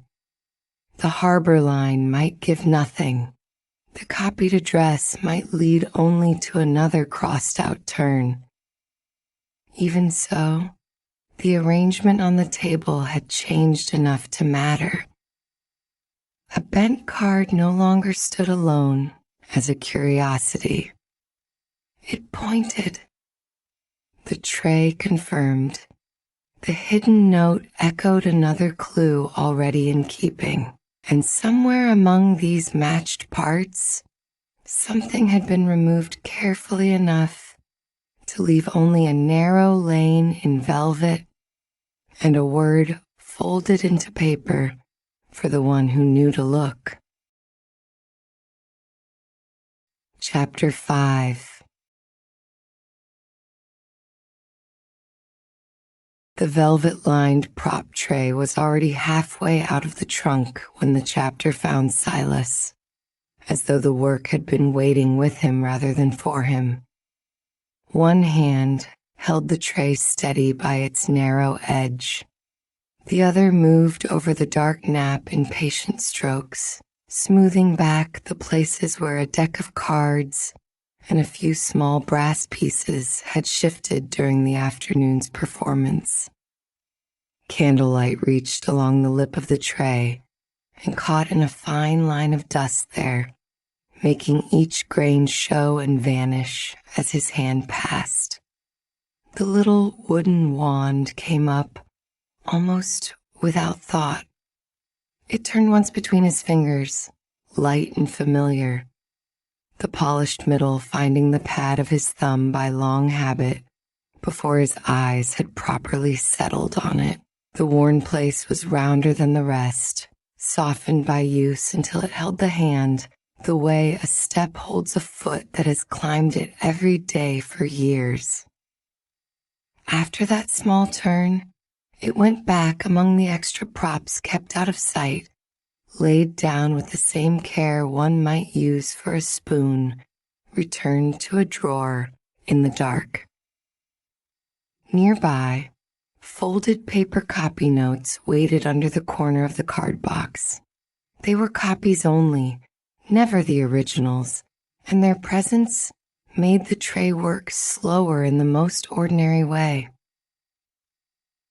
Each time his attention strayed toward the larger puzzle, the papers had to be moved, opened, weighed down again. Even so, the choice had already been made and kept. The hidden seam in the brass coin remained somewhere safer than this open trunk. Other protected pieces did too. Nothing irreplaceable sat in the candle's reach tonight, except time and thought. One brass piece had tilted against another, and he set them straight by touch before looking at them. A card slid back into its practiced place with a soft whisper against velvet. The private ritual had no audience now, no bright sleeve flourish, no little pause meant to make a room lean closer. It was only a resetting. Each object answered to the hand in its own way, and the hand expected an answer. The wand again made him stop for a breath, thumb over smooth middle, eyes across the tray. A quiet recount done from memory rather than from any list. Something failed to answer. The narrow end of the velvet-lined prop tray held an empty space too exact to pass over as accident. It was slim and long and cleanly pressed into the pile, a channel left by something that had rested there often enough to teach the velvet its shape. His fingers paused above it. Then the wand was lifted again and lowered into the space with the caution of someone trying an explanation he already half distrusted. It sat wrong at once. The little wooden wand was too thick. The velvet rose around it in a way the channel did not invite, and the familiar worn place near the middle belonged nowhere in the pressure marks left behind. He drew it out, looked again, and set it against the slot once more from a slightly different angle, because substitution is easier to trust than absence. The second attempt failed with the same neat refusal. Whatever had belonged there had been slimmer than the wand, and longer in the kind of way the eye notices only after the hand has been contradicted. That sharpened an older question waiting in the copy notes nearby. The other velvet-lined tray from earlier had held its own narrow emptiness. He had already learned to distrust tidy gaps when they appeared among props and keepsakes. This one made the same quiet claim. Some missing slim object might have belonged to both puzzles at once, or at least to the same chain of thought. The tray came a little farther into the candlelight. He bent over it, one thumb brushing the velvet grain first one way and then the other, until the pressed channel changed from a dark suggestion into a clearer shape. It was there, then nearly gone, then there again, depending on how the nap lay. Along the length of the empty place ran a shallower line, hidden until now by the pile's direction. It was no scratch in the wood below. The pressure had not broken anything. It had only taught the velvet to remember. He leaned closer. The line stopped at one end in a tiny 5-point pressure mark. For a moment, it looked like nothing more than a chance dent, the sort made by a clasp or a rough bit of trimming. Then the candle shifted, and the little mark showed itself more plainly. 5 points, too small for ornament, too deliberate for ordinary wear. His fingertip hovered above it before touching down. The velvet there had been compressed more deeply than the long channel itself, as though some small shape had settled into that one place over and over, always ending in the same orientation, always with enough insistence to leave a star where no star belonged. The printed star from the earlier clue came back at once, the puncture at one outer point, the odd injury that had seemed too specific to dismiss and too slight to explain. Here was another star, or something near enough to call one to mind. But this one was made by pressure rather than paper damage. He traced the line again from the long channel to the tiny mark and let the possibilities shift under his hand. A key might end in such a shape if its bow were fanciful. A keepsake might carry it as a charm. Some performer's substitute for either could have been made to resemble one while serving another purpose entirely. None of those answers settled. The tray gave him shape, repetition, and placement. It did not give honesty. Stage objects were made to imitate, disguise, suggest. A thing could look like a key and open nothing. It could seem decorative and carry a hidden use. The little 5-point pressure mark sat there in the velvet with the calm of something that had been true before he noticed it. The wand lay across his palm while he considered the channel again, and that brought another small disturbance to light. Under the wand's usual resting place, where the velvet had been pressed and lifted many times, a faint strip showed cleaner than the nap around it. Dust had not settled there. It ran beside the empty channel rather than within it, a narrow, dust-free line crossing the tray at a slight angle. He lowered his face enough that the candlelight skimmed the surface and made the difference easier to see. The strip was subtle, the sort of absence one notices only because everything around it has had time to gather a soft film. He set the wand aside and touched the cleared length with one finger. The pile there had been disturbed more recently than the rest. Something slim had lain across the tray and then been removed before dust could soften the evidence. Yet it had not been stored in the channel itself. It had rested beside it, ending near the long, empty place instead of inside it. The distinction mattered at once. Storage leaves one kind of mark. Comparison leaves another. Someone had laid a slender object across this tray to check it against the empty slot. The channel no longer belonged only to the past, to some object removed long enough ago for the tray to keep its memory. The dust-free strip suggested a later moment, a return, a hand-testing fit, or length, or perhaps alignment before taking the object away again. He looked from the strip to the channel and back, imagining a narrow piece held over the tray, shifted a little, set down, lifted. The movement itself became part of the clue. Whoever had done it had not merely stolen or tidied. They had compared.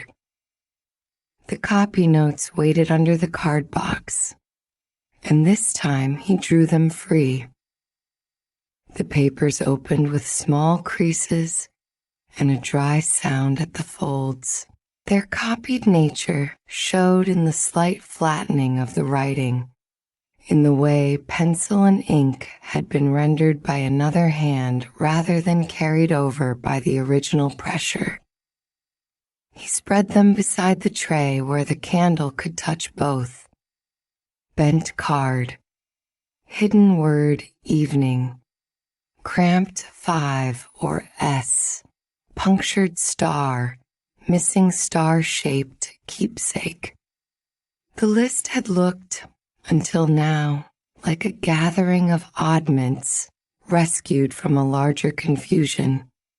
A bent edge here, a half-hidden word there, a mark too cramped to read cleanly, a star damaged in one point, a keepsake gone missing.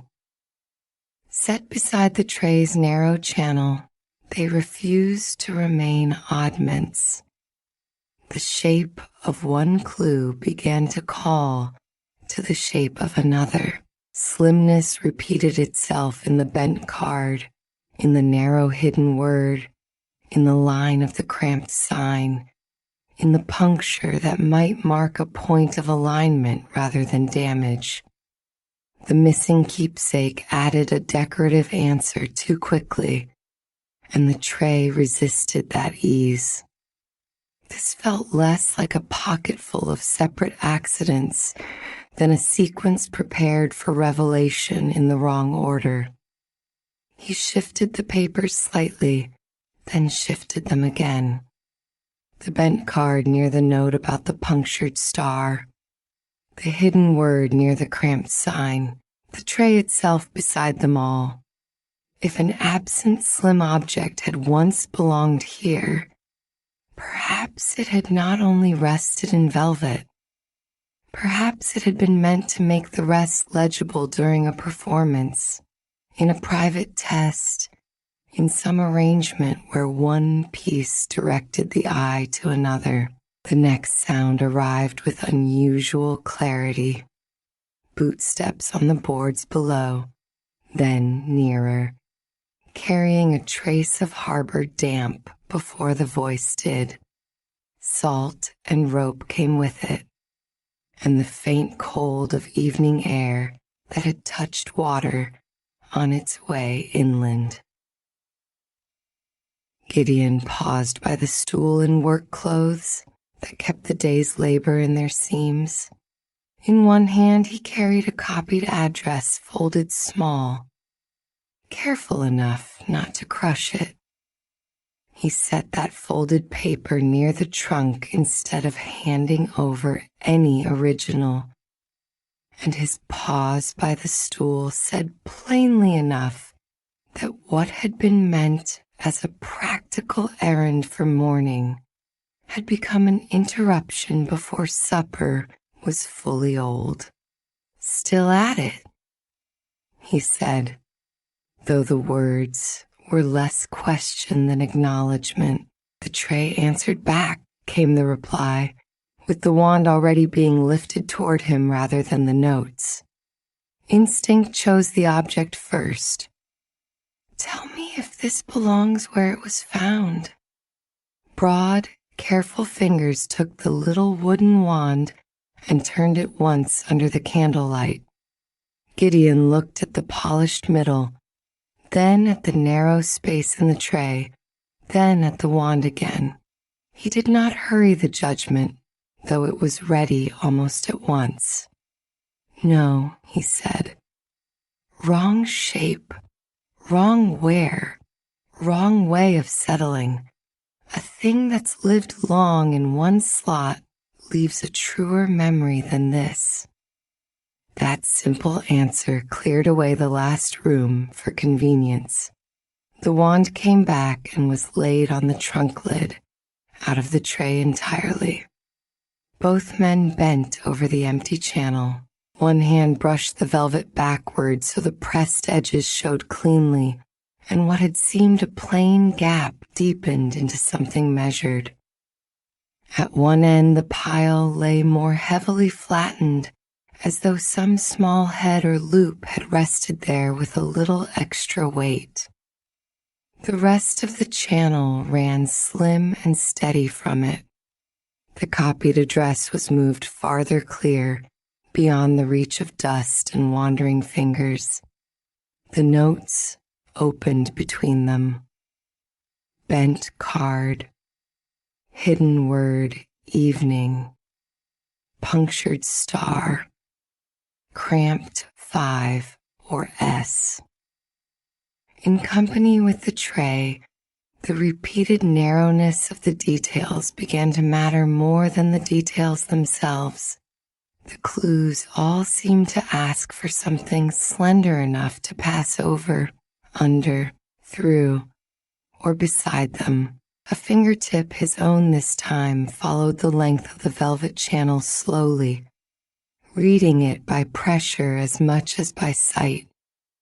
The pile had been rubbed flatter along one side, where repeated insertion and removal had brushed the same path over and over. He stopped there and traced it back. The wear was not centered.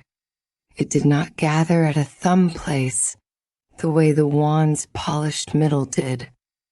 This object, whatever it had not been held mostly for use in the hand. It had been taken in and out of hiding.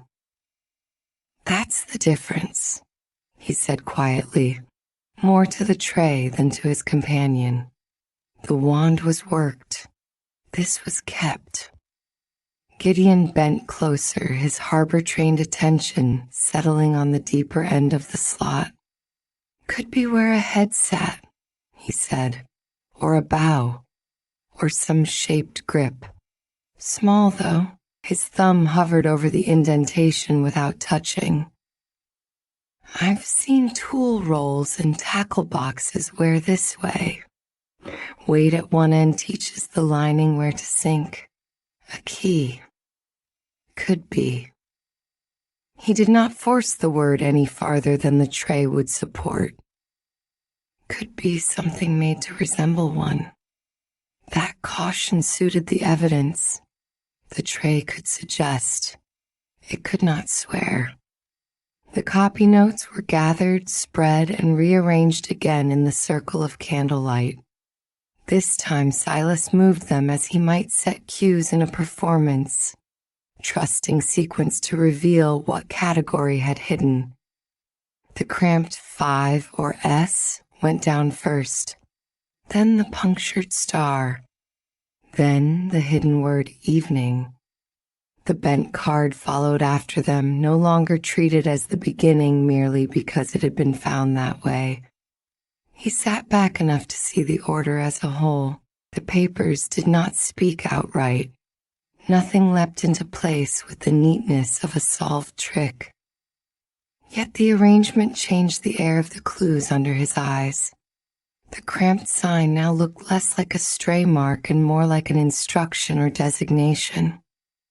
The star became a point to be matched or pierced.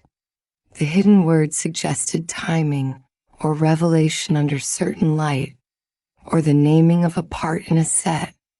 The bent card, placed last, felt like the thing handled after the rest had done their work.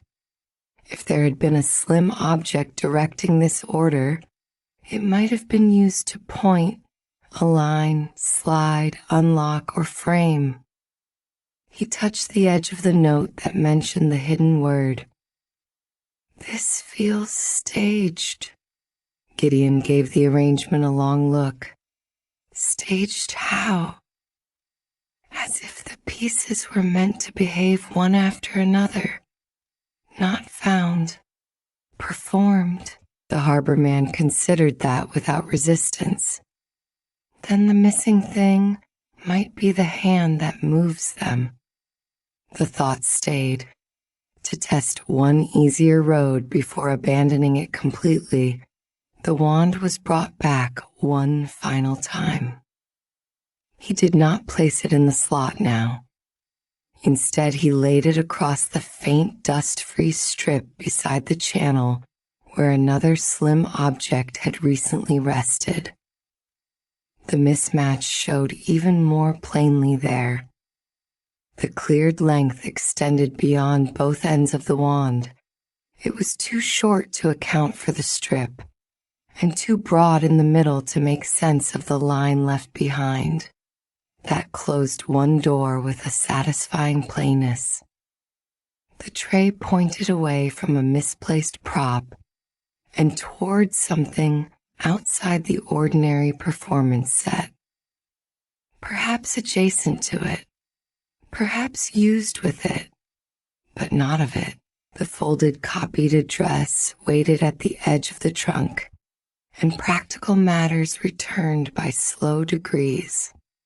Gideon touched the paper with 2 fingers. I can still check the harbor line by morning. Yes, Silas said after a glance at the notes rather than at the address, with copies only. A small nod met that.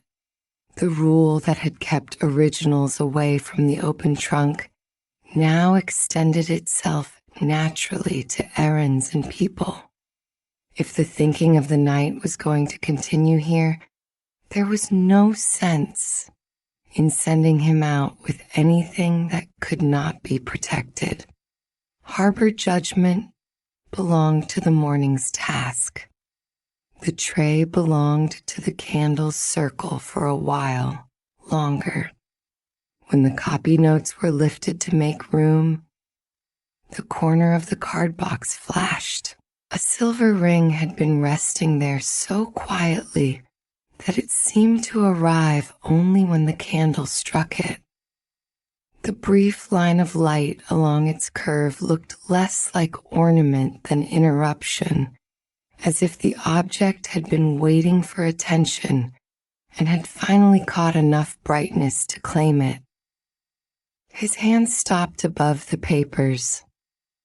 The ring had not belonged to the tray work so far.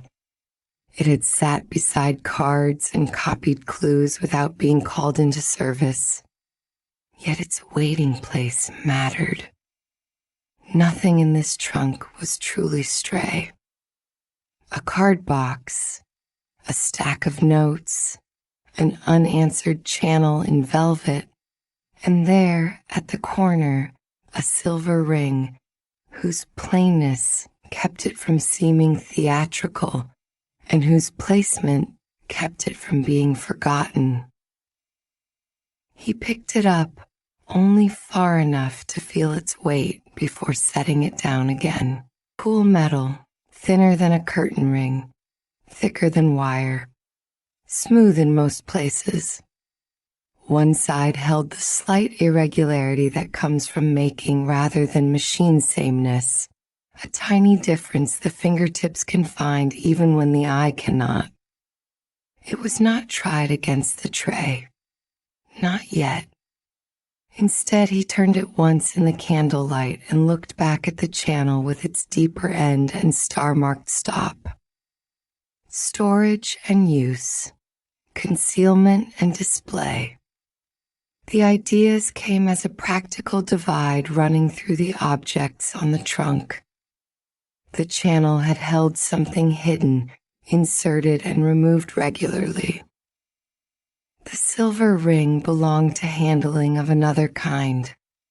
Rings are shown, worn, passed through fingers, linked, hung, or used to draw attention. Stage instinct rose before plainer habits could settle the matter. A ring beside a slot did not necessarily mean the ring had been stored there. It might mean the missing slim object had worked with it. He looked from one to the other and imagined combinations. A key through a ring, a pointer suspended from one, a slender tool used to catch or guide it, a keepsake displayed by means of another piece. The star-shaped keepsake from the earlier notes stirred at the edge of that thinking, but he did not force the connection. Better to let objects keep their own pace. The ring belongs here too, he said. Gideon's gaze shifted over. With the tray? with the question. That was enough. The stool was drawn closer to the trunk until tray, notes, card box, and ring all sat within one circle of candlelight. The rearrangement was small, almost domestic in its neatness, yet it changed the work at once. Nothing had to be reached for blindly. The tray's narrow end faced the papers. The card box stood just behind them. The silver ring rested beside the empty channel where the eye could compare without touching. The copied address remained safely apart.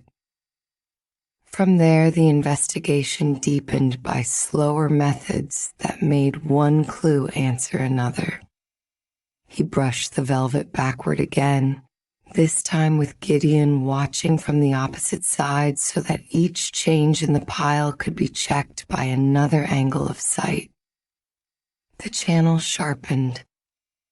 The deeper end seemed more certain now, and the flattened side where insertion had rubbed became visible as a slight darkening in the nap.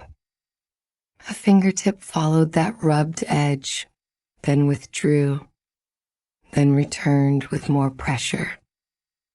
Here, he said. The wear ran true along one side only for most of the length, then broadened near the deeper end before stopping at the tiny 5-point pressure mark. That asymmetry mattered more the longer they looked. An object handled for use from its middle would polish or flatten where fingers closed around it. An object kept in a slot and regularly removed by one end would teach the lining differently. The tray had learned one-sided friction and repeated settling at a shaped top. Gideon leaned in until the salt from his coat reached the candle's warmth. Taken out by the head, if there was one, or by a ring through it. Something to catch hold of. The silver ring on the trunk seemed to brighten simply by being named in thought. He did not touch it. Instead, he looked at the distance from the channel to the ring, at the card box beside it, at the papers spread below. The shape of the absent object continued to refine itself by refusal, slimmer than the wand, longer than the dust-free strip allowed for the wand, more regularly removed than any common prop, possibly topped by a head, bow, or shaped grip, marking a star in its resting place, recent enough in someone's mind to have been compared against the tray before vanishing.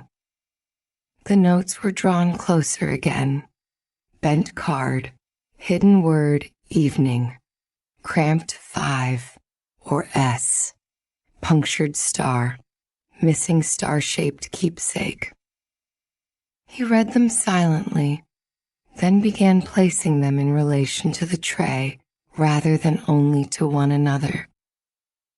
The note about the cramped sign nearest the deeper end of the channel, the punctured star near the 5-point pressure mark, the hidden word below the dust-free strip, the bent card at the far side, where a concluding card in a set might wait. Nothing clicked into certainty. And that was useful too. If a false arrangement had sprung into place too easily, it would have carried the smoothness of wish rather than evidence. Instead, each comparison offered only a little more edge. "Show me the order again," Gideon said. The papers were lifted and set down once more in the sequence that had seemed least arbitrary. The cramped 5, or S, then the punctured star, then the hidden word, evening, then the bent card. This time Silas spoke while moving them, not to declare a solution, but to hear whether the rhythm of the clues changed in the mouth, a sign, a point, a reveal, a card. The harbor man considered. Stage thinking. It is. Then where does the missing thing come in? He held his hand over the channel without touching it. Between the sign and the star, perhaps. Or before either. The thing that tells the eye where to go. A pointer. Or a key. Or both, if someone wanted one object to pass for another. That possibility lingered with unusual steadiness. In a performer's world, resemblance is use. A key-shaped prop can direct attention even if it opens nothing. A genuine key can be hidden in plain sight if everyone expects theater from the hand that holds it. The tiny star mark in the velvet might belong to decoration, or to identification, or to a mechanism no larger than a pin. The tray would not yet choose among them.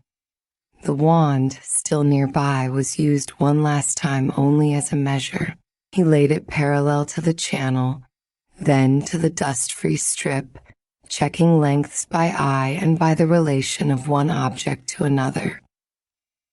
Each comparison confirmed the same thing. The missing object exceeded the wand's useful line and ignored its worn middle. The failure no longer disappointed. It clarified. Outside the ordinary set, he said, drawing the wand away again. Gideon grunted softly in agreement. Kept with the props, though, hidden among them. Where a hand like mine would know to look, or where a hand like yours would know not to. That, too, was worth keeping. The copied address came back into the edge of their attention. Its fold remained crisp, untouched by all this handling, because it belonged to another task. Morning still held the harbor line in reserve, and there was no need to burden the night with it more than that. He slid the paper toward Gideon. Take this back with you. Check it as planned. With copies only. With copies only. The exchange was quiet and practical, yet it marked a boundary. Some work belonged to broad daylight, and docks and lines and ordinary observation. This work remained in the trunk's circle, where cards and props and concealed intentions had to be read by someone fluent in their habits. The silver ring waited. He looked at it again, and this time the object did not seem merely adjacent to the clues. Its position beside the card box, so near the notes and yet untouched by them, suggested deliberation.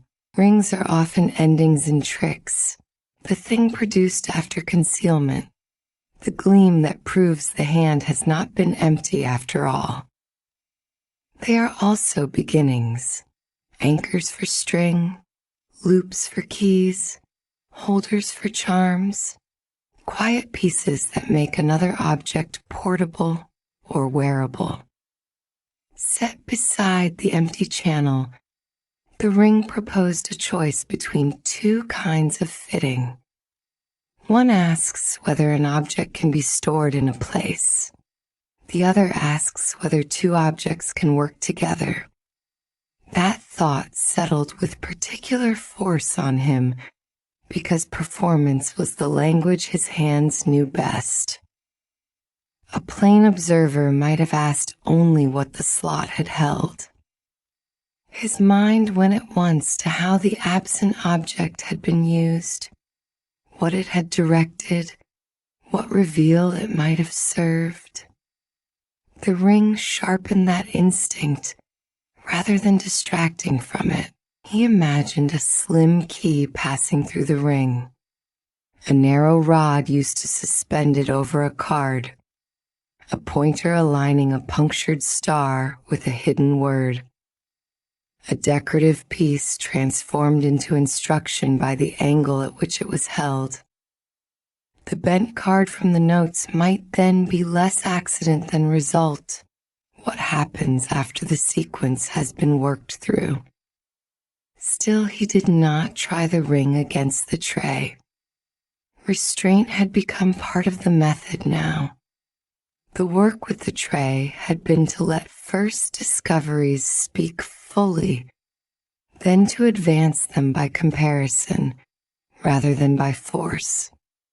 To jam the ring into the channel or hang it from some imagined absent key would only satisfy impatience. Better to place it where the eye could keep asking. So the silver ring was lifted from the corner of the card box and set carefully beside the empty channel. Not over it, not in it, beside it, where shape could converse with shape without being made to agree too soon. The metal gave a small sound against the tray's wooden edge, then lay still. That small act changed the practical question of who was needed next. Gideon had brought harbor sense and the discipline of tools and tackle, and both had been useful. The tray had yielded to that kind of looking. Yet with the ring in place, the problem no longer belonged to harbor judgment alone. Cards, props, hidden sequence, a slim absent object that might direct a reveal, these belonged to Silas in a more intimate way. The inquiry had narrowed toward his own craft. One answer had firmed up enough to stand on. The little wooden wand did not belong in the narrow space left empty. The space had been shaped by something slimmer, longer, and more regularly removed. The older question had shifted with that certainty. What fitted here that also belonged with the bent card, the star mark, and the cramped sign? The notes were folded again, though not hurriedly. He stacked them fresh, edges aligned by taps against the trunk, and kept the silver ring apart from them rather than dropping it atop the papers. Mixing clue and object too soon might force a false answer where only a promising relation existed. The hidden seam in the brass coin remained unopened by deliberate choice. Its mystery slept where it had been left, untouched for tonight, while this newer line of thought was given room enough to breathe without competition.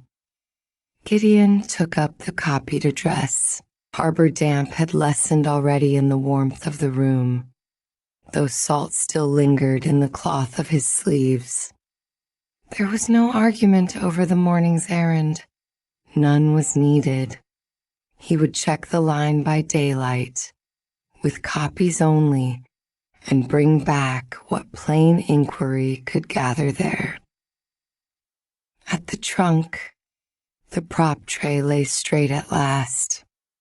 The velvet had been smoothed except where the empty channel and its tiny 5-point pressure mark continued to hold their memory. The card box sat square. The folded notes rested in a tidy stack.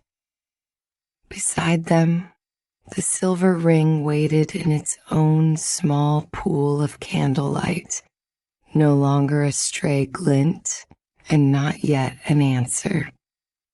Bootsteps crossed the boards again, softer going than coming. Harbor smell went with them little by little, leaving wood, wax, velvet, paper, and the faint brass tang of props handled often. The copied address left in Gideon's hand. Morning went with it.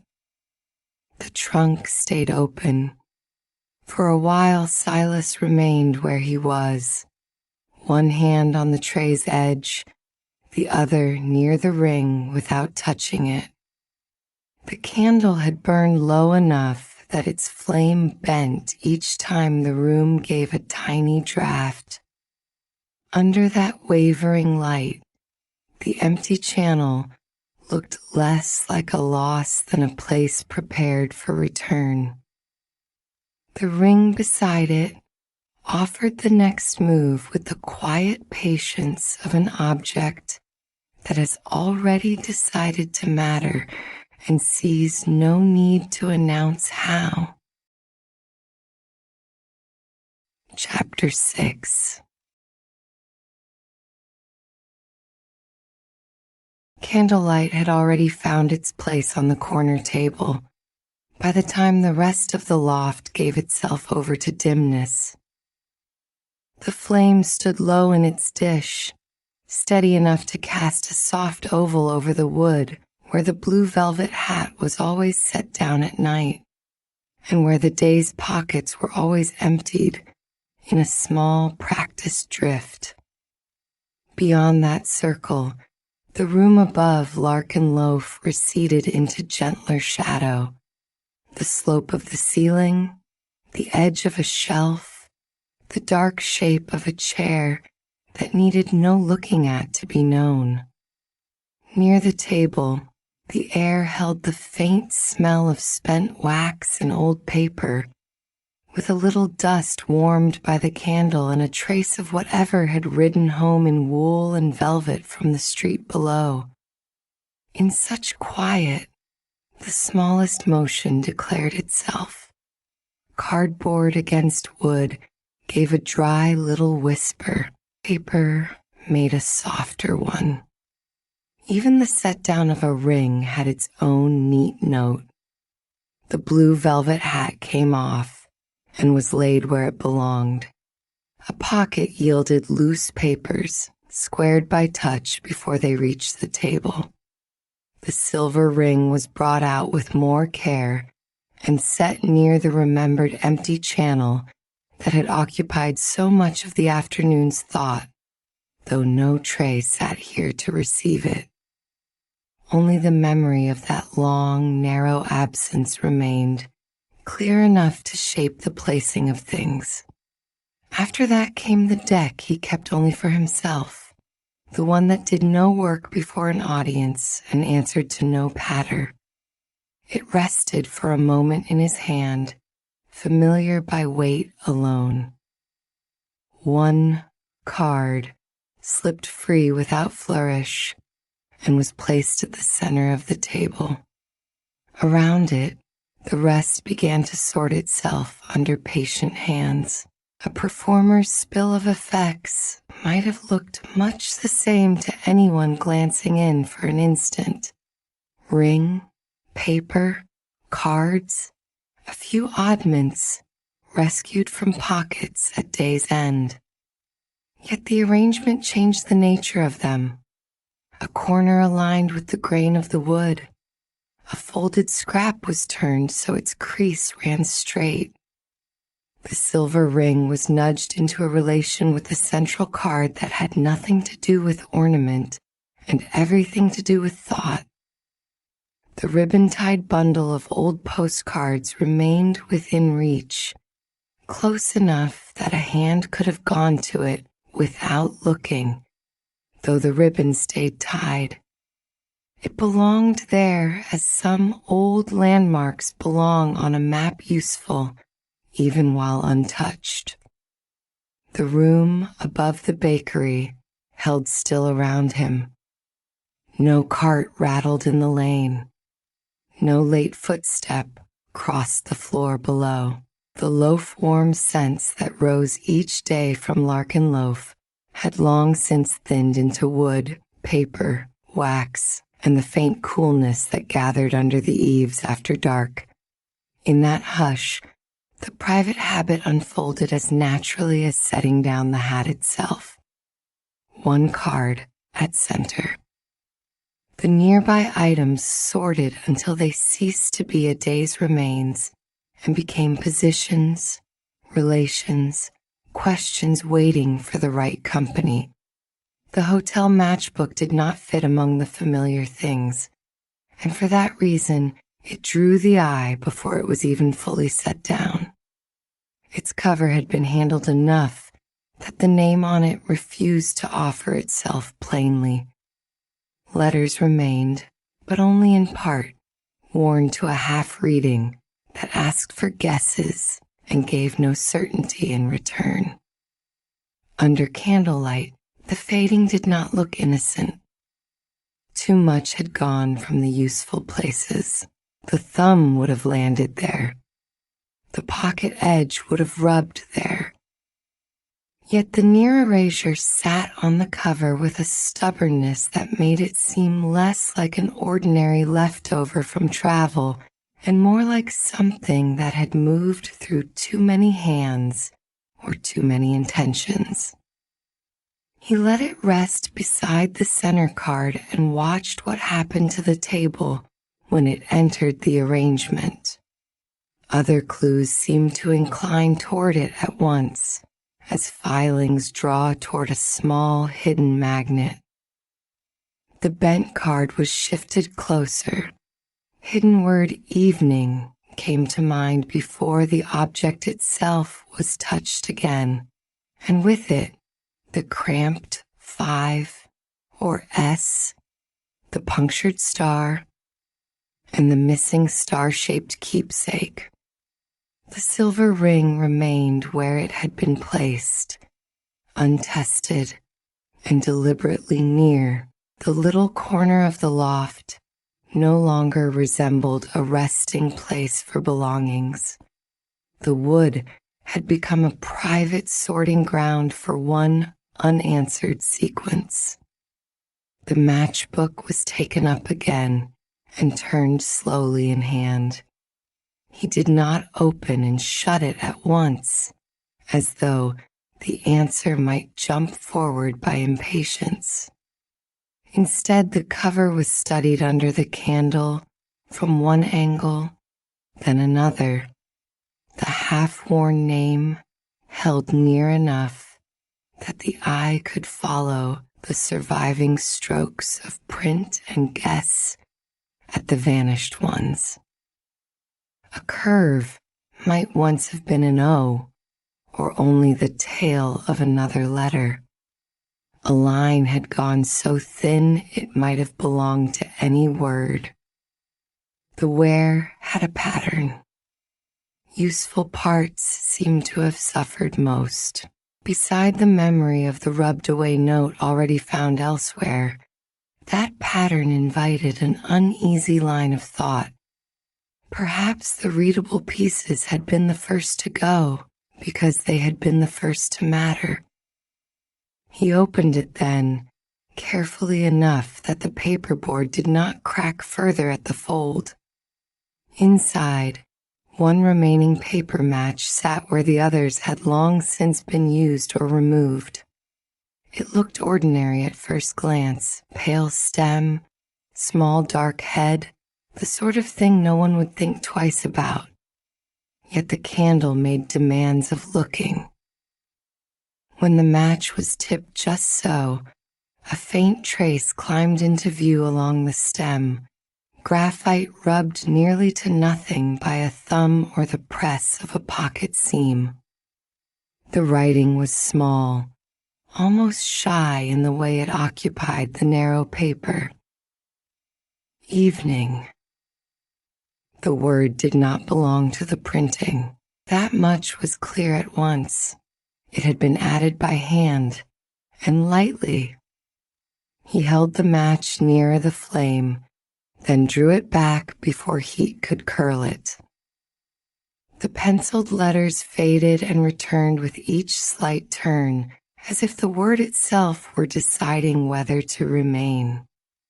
On one side of the stem it nearly vanished. On the other, the downstroke of the first letter and the ending tail showed more firmly. Thumb rub had blurred the middle. A person using the matchbook in haste might never have seen it. A person looking for it would need exactly this angle, this patience, this low oval of candlelight.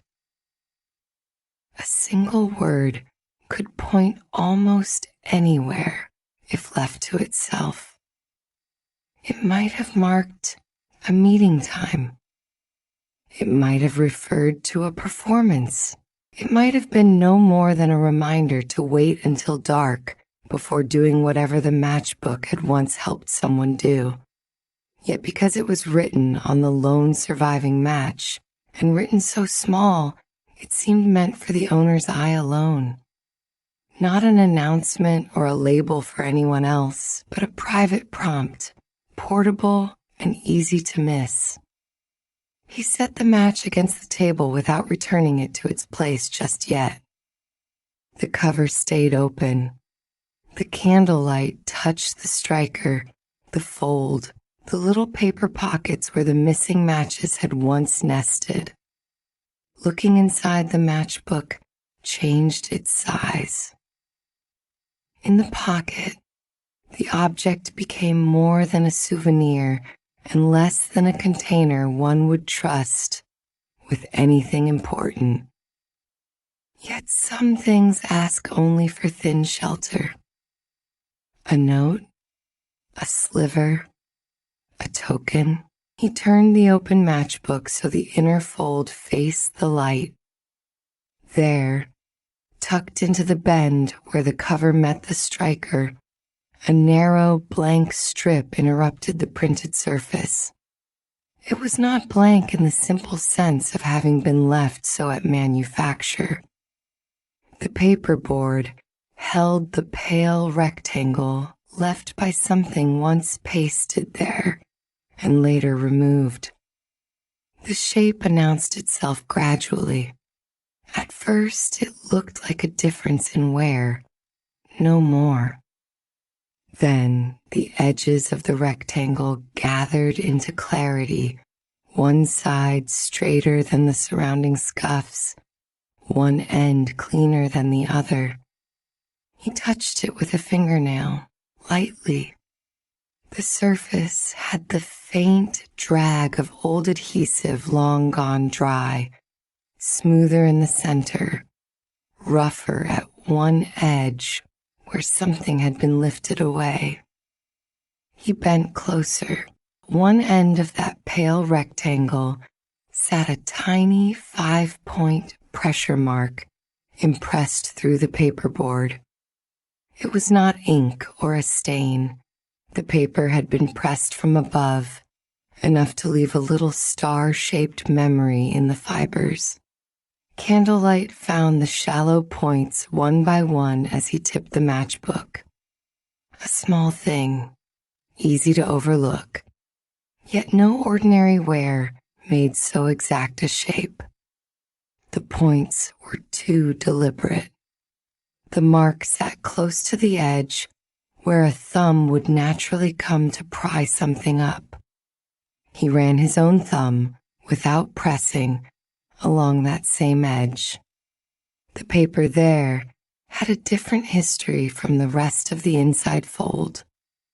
It had been handled repeatedly, not crushed, not frayed, simply returned to, lifted from, used with a small, regular motion. Whatever had once occupied that narrow rectangle had not been pasted down forever and forgotten. It had belonged there and been taken out again and again from the same side. The thought of the tray's empty slot rose at once, not because the two shapes matched in any proven way, but because each called up the other.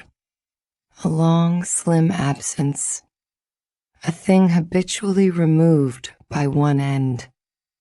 Something too narrow to be the little wooden wand already accounted for. He did not force the idea further. The table had room for uncertainty. Still, the matchbook had ceased to be merely worn. It now carried a vacancy of its own. The remaining match was returned to its place with care, and his attention moved to the inside flap. If a hotel address had once been useful there, the usefulness had mostly gone. Print had thinned, time, pocketing, and fingers had done their part. Between those faded remains lingered a cramped graphite mark, small enough that it might have escaped notice if one were not already hunting for things nearly lost. He angled the flap toward the candle. The mark sharpened, blurred, sharpened again. Read one way, it was a 5. Read another, an S. The top curve could belong to either. The lower stroke had too little generosity to decide the matter. Even the tiny finishing dot, if it was a dot, might have been no more than a grain of graphite dragged by accident. He looked until the eye began to insist on one reading, then blinked and found the other waiting in its place. Such uncertainty would not have mattered if the mark looked decorative or idle. It did not. It sat there with the air of private notation, a remnant of a larger thought now gone. He rested the matchbook flat and leaned back enough to see the table as a whole. The center card held its post. The silver ring glimmered near the memory of the empty channel. Bent card, hidden word evening, cramped 5 or S, punctured star. Missing star-shaped keepsake, the cluster had thickened around the hotel matchbook without yielding a single clean answer. The half-worn cover, the penciled match stem, the pale removed strip, the tiny 5-point pressure mark, the uncertain graphite character. Each had offered a little, and each had withheld the rest. A finger tapped once beside the center card, more to mark the shape of the problem than from impatience. The room answered only with the faint shift of wax in the candle dish.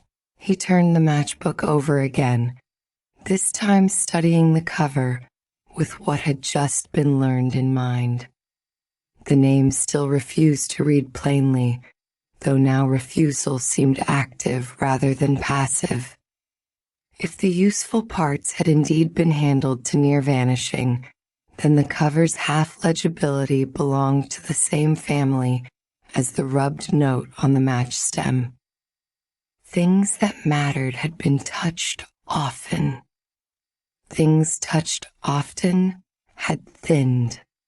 That did not mean someone had tried to erase them on purpose. It did mean the object had lived in use. Close to a hand, close to a thumb, close to a pocket where friction selected its victims. The candle burned lower by a little. Wax scent deepened. He let the open matchbook rest while the thought settled into place among the others, then reached for the bent card and drew it nearer to the center. The drawn card at center remained where it had been all evening, a quiet fixed point, while the rest of the objects were shifted around it into cleaner relations. The silver ring was moved a little nearer the imagined channel. The bent card and punctured star came closer to the hotel matchbook, leaving a small clear space between them where comparisons could happen without crowding. Loose papers were squared and set aside. The ribbon-tied bundle of old postcards stayed within reach, still tied. By the time his hands stopped moving, the corner table had fully given up any pretense of being a nightly landing place. It was a working surface now, devoted to one chain of clues and the patient labor of seeing how they belonged together. No ruler came out. No tool was fetched. The edge of the hotel matchbook was measured against memory alone, and memory had become exact enough in certain particulars to be trusted. The narrow blank strip inside was considered again, this time with attention fixed on the way one end showed more handling than the other. A thumb had gone there often. Something had been lifted from there often. The earlier conclusion about the tray's empty slot returned with greater firmness. The little wooden wand had never suited that channel's proportions. Something slimmer and longer had belonged there. The handled end of the matchbook's missing strip seemed to echo the same habit in smaller form. He did not say the thought aloud. Spoken too soon, it might have sounded larger than it was. Yet the table had begun to hold two absences in one line of sight. The tray's empty slot remembered in the mind, and the pale rectangle inside the matchbook present before the eye. Both suggested an object kept in place until habit required its removal. The silver ring was taken up and set beside the open matchbook. No attempt was made to fit it inside. Its roundness answered the narrow geometry of the missing strip at once and poorly. Even laid across the pale rectangle, it obscured rather than corresponded. Along the imagined length of whatever had once been there, the ring made itself known as a companion object instead. Something kept with the missing thing, perhaps. Something worn with it. Something used after removal. The metal caught the candle and sent a small, cold glint over the paperboard. He rolled it once with a fingertip. The ring turned and settled. Against the matchbook, its shape refused every easy solution. That refusal was useful. It spared him the false comfort of forcing one clue to become another. The bent card came next. He brought it near the hotel matchbook without trying to make one fit into the other. Shape was not the point here. Handling was. The card had its own history written into it by use. A crease made and remade, a bend that had become part of its nature through repetition. Set beside the matchbook, that old bend entered conversation with the rubbed places on the cover and the thumb-worn edge inside. One object had been folded or flexed in a private routine. The other had been opened, touched, and perhaps emptied by one repeated motion. Together they suggested a pattern larger than accident. Some private practice had left marks visible only after the public part was over. He looked from one to the other and then to the center card, where no mark of strain appeared. The private deck was handled differently, deliberately, preserved. The contrast sharpened the meaning of the wear on the clues. These were not cherished keepsakes stored away untouched. They had worked for their living. The hidden word found earlier elsewhere in the day had already been troubling enough on its own. Seeing that same word on the penciled match stem altered its weight. One appearance might have belonged to chance or to a scrap of language left over from something larger. Two separate appearances asked to be considered together. He drew a folded scrap of paper toward him and, after a pause, wrote the word only in his mind rather than on the page. keeping the page clear for what had not yet settled. Repetition mattered more than display. Someone had needed that time of day kept before them in more than one place. "Twice is a habit," he said softly, to no one beyond the candle and the wood and the listening room. The line did not solve anything, though it altered the company the clue kept. A meeting in the evening. A performance in the evening. A step that must happen in the evening. The possibilities remained several, but they no longer floated free. The matchbook had joined the earlier hidden word in a shared insistence. The punctured star was set close enough to the open matchbook for the eye to travel between it and the tiny 5-point pressure mark impressed in the paperboard. He did not touch the star at once. He simply looked. Size declared the first difference. The puncture and the pressure mark were not the same scale. Function declared another. One had pierced. The other had pressed. Yet 5 points repeated themselves across separate clues, and repetition has a way of making strangers acknowledge kinship. He angled the matchbook toward the candle until the pressure mark stood out more clearly, then shifted the punctured star beside it.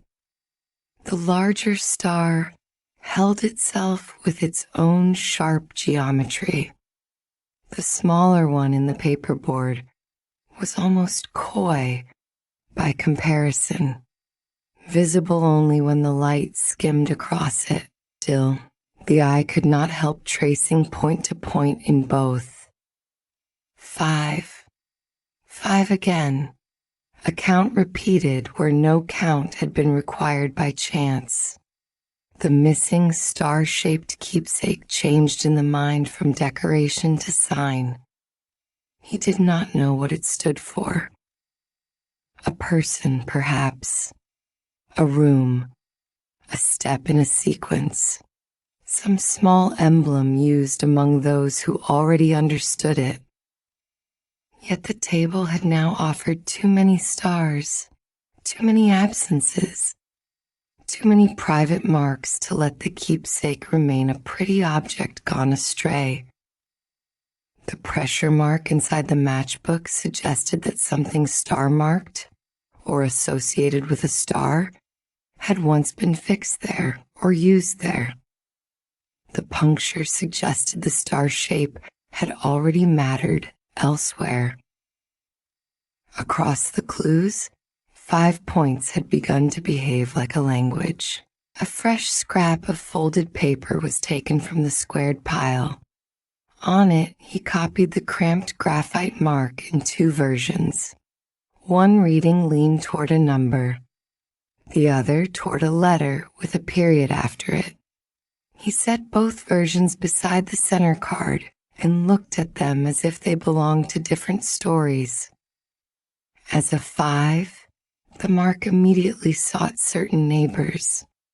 A room number, perhaps. A line in an order. A place in a sequence. The narrow strip inside the matchbook might once have held a slip marked the same way. The tray's channel might have housed the 5th of something, or something meant for a 5th room, a 5th stop, a 5th hand.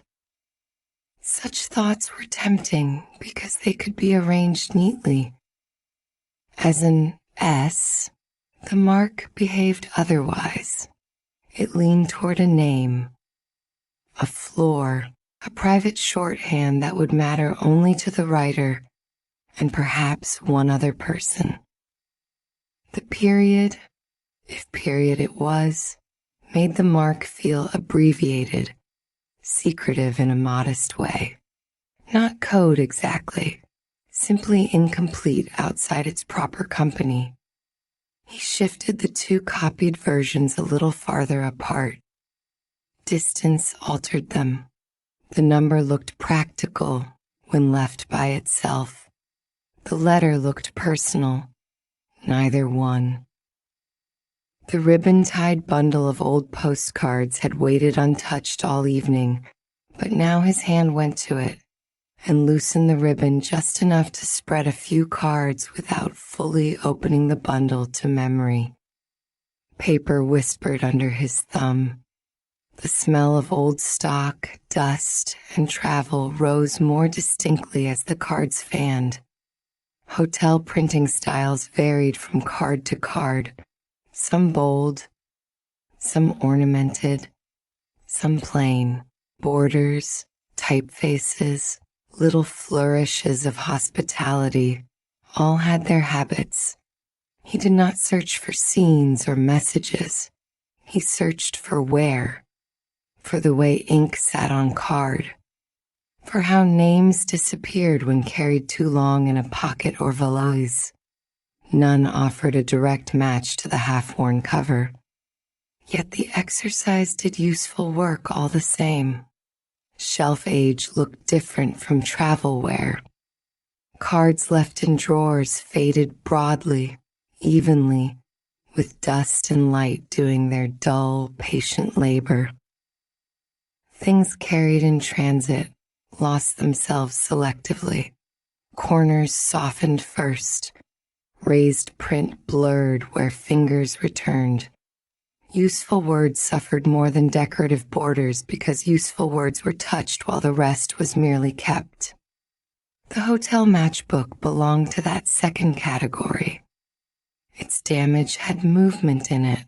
He retied the ribbon loosely for the moment and let the postcards rest. The comparison had narrowed nothing by name, though it had sharpened the sense that the matchbook had been used in motion, handled repeatedly, and worn through service rather than neglect. At the edge of the table sat the blue velvet hat box with a hidden card still closed. It had not entered the evening's work directly, and yet its presence had been quietly instructive all along. Concealed things were often kept beside ordinary ones until habit made them invisible. A hidden card in a hat box, a penciled note on a match stem, a slim object tucked into the fold of a matchbook. None of these required elaborate machinery. They required only structure, proximity, and the confidence that most eyes stop at the obvious surface. He looked from the closed hat box to the open matchbook and saw the same practical logic at two different scales. The matchbook was small enough to be ignored, structured enough to hide a slim object in plain sight, common enough to pass from pocket to pocket without remark. Once that possibility was admitted, the pale removed strip inside ceased to be an incidental scar. It became the outline of use. The copied address Gideon had carried off to the harbor line by daylight remained present in thought, though only as a boundary. There was no new place to go tonight, no reason to test copies against originals here under candlelight. The harbor line, the daylight errand, the address itself, those belonged elsewhere and to another hour. What mattered on this table was smaller and steadier. The hotel matchbook belonged within the same cluster of clues already gathered here. It did not sit apart as a stray souvenir. It had earned its place among the bent card, the repeated evening note, the uncertain graphite mark, the 5-point signs, and the remembered empty slot. He sat with that for a while, hands idle at last. The candle had lowered enough that the top edge of the matchbook cast a longer little shadow across the wood. Wax scent softened into the room again. The central card had done its work simply by remaining where all lines of thought crossed and recrossed. Around it, the objects now held cleaner relations than when the evening began. Some questions had narrowed. Others had only become more exact. One practical understanding settled. The missing slim object had likely been kept with or inside the hotel matchbook at some point, and the repeated note about evening had been important enough to mark in 2 places. That did not identify the object. It did not settle whether the graphite character belonged to a number or a letter. It did not restore the hotel name to completeness. Yet it bound the matchbook firmly to the tray's empty slot and the missing star-shaped keepsake. That was enough for this hour. The silver ring remained beside the open matchbook. He could have returned it to a pocket or to any safer little dish elsewhere in the loft, but the earlier judgment held. It belonged with the question, left there without forcing a use. It answered in the only way available tonight, by staying properly grouped with what had not yet yielded. A fresh piece of folded paper was drawn toward the candle. On it, he wrote the settled links only, in neat, spare lines that looked more like a traveler's inventory than any dramatic theory. Hotel matchbook. Repeated evening, narrow removed strip, 5-point pressure mark, uncertain 5 or S. He did not burden the page with guesses. The writing remained clean, each item given enough space that the eye could meet it in the morning without having to untangle the night's wanderings. Restraint had its own usefulness. It kept clues from sprawling back into confusion. The center card was finally lifted. For a brief moment, its underside showed the darker oval of wood the candle had not reached as fully. Then the card was tucked back into the private deck, its office complete now that the table had yielded a clearer pattern. Without that single fixed point, the arrangement lost any hint of ceremony and looked instead like what it had become over the course of the evening. A human effort at order, made by hand, among objects that would not explain themselves unless asked patiently. The hotel matchbook and the silver ring were placed together at the safest edge of the corner table. Beneath them went the folded note, tucked so that the morning eye would meet the night's conclusions first and not have to reconstruct them from memory. The pressure of the ring held one corner of the paper flat. The matchbook rested above the written list like its own proof. Nearby, the ribbon-tied bundle of old postcards was gathered up again. His thumb smoothed the ribbon flat before tying it, a small finishing touch more precise than necessary, and therefore exactly right. The blue velvet hat was settled into its usual place beside the blue velvet hatbox with a hidden card. Familiar objects returned to their stations without fuss. Papers that no longer needed the light were stacked. The bent card and punctured star were left where they could be found easily when morning came, neither hidden nor displayed. The candle burned lower over the cleared wood. Most of the table had gone back to rights, though one corner remained reserved by intention. Matchbook, ring, folded note. Paper and wax softened once more into the ordinary breath of the room. The hotel matchbook no longer looked stray there. It had a place now, and company, and a line of thought attached to it that would hold until daylight returned. Beyond the little oval of light, the loft waited in its known shapes. The chair remained a chair. The shelf remained a shelf. The quiet above lark and loaf lay around them all, deep enough that the settling of wood could be heard if one listened for it. No further test suggested itself. No new clue asked to be handled tonight. What had been found had been found. What had been grouped had been grouped. He stood at last, leaving the candle to its steady work for a little longer.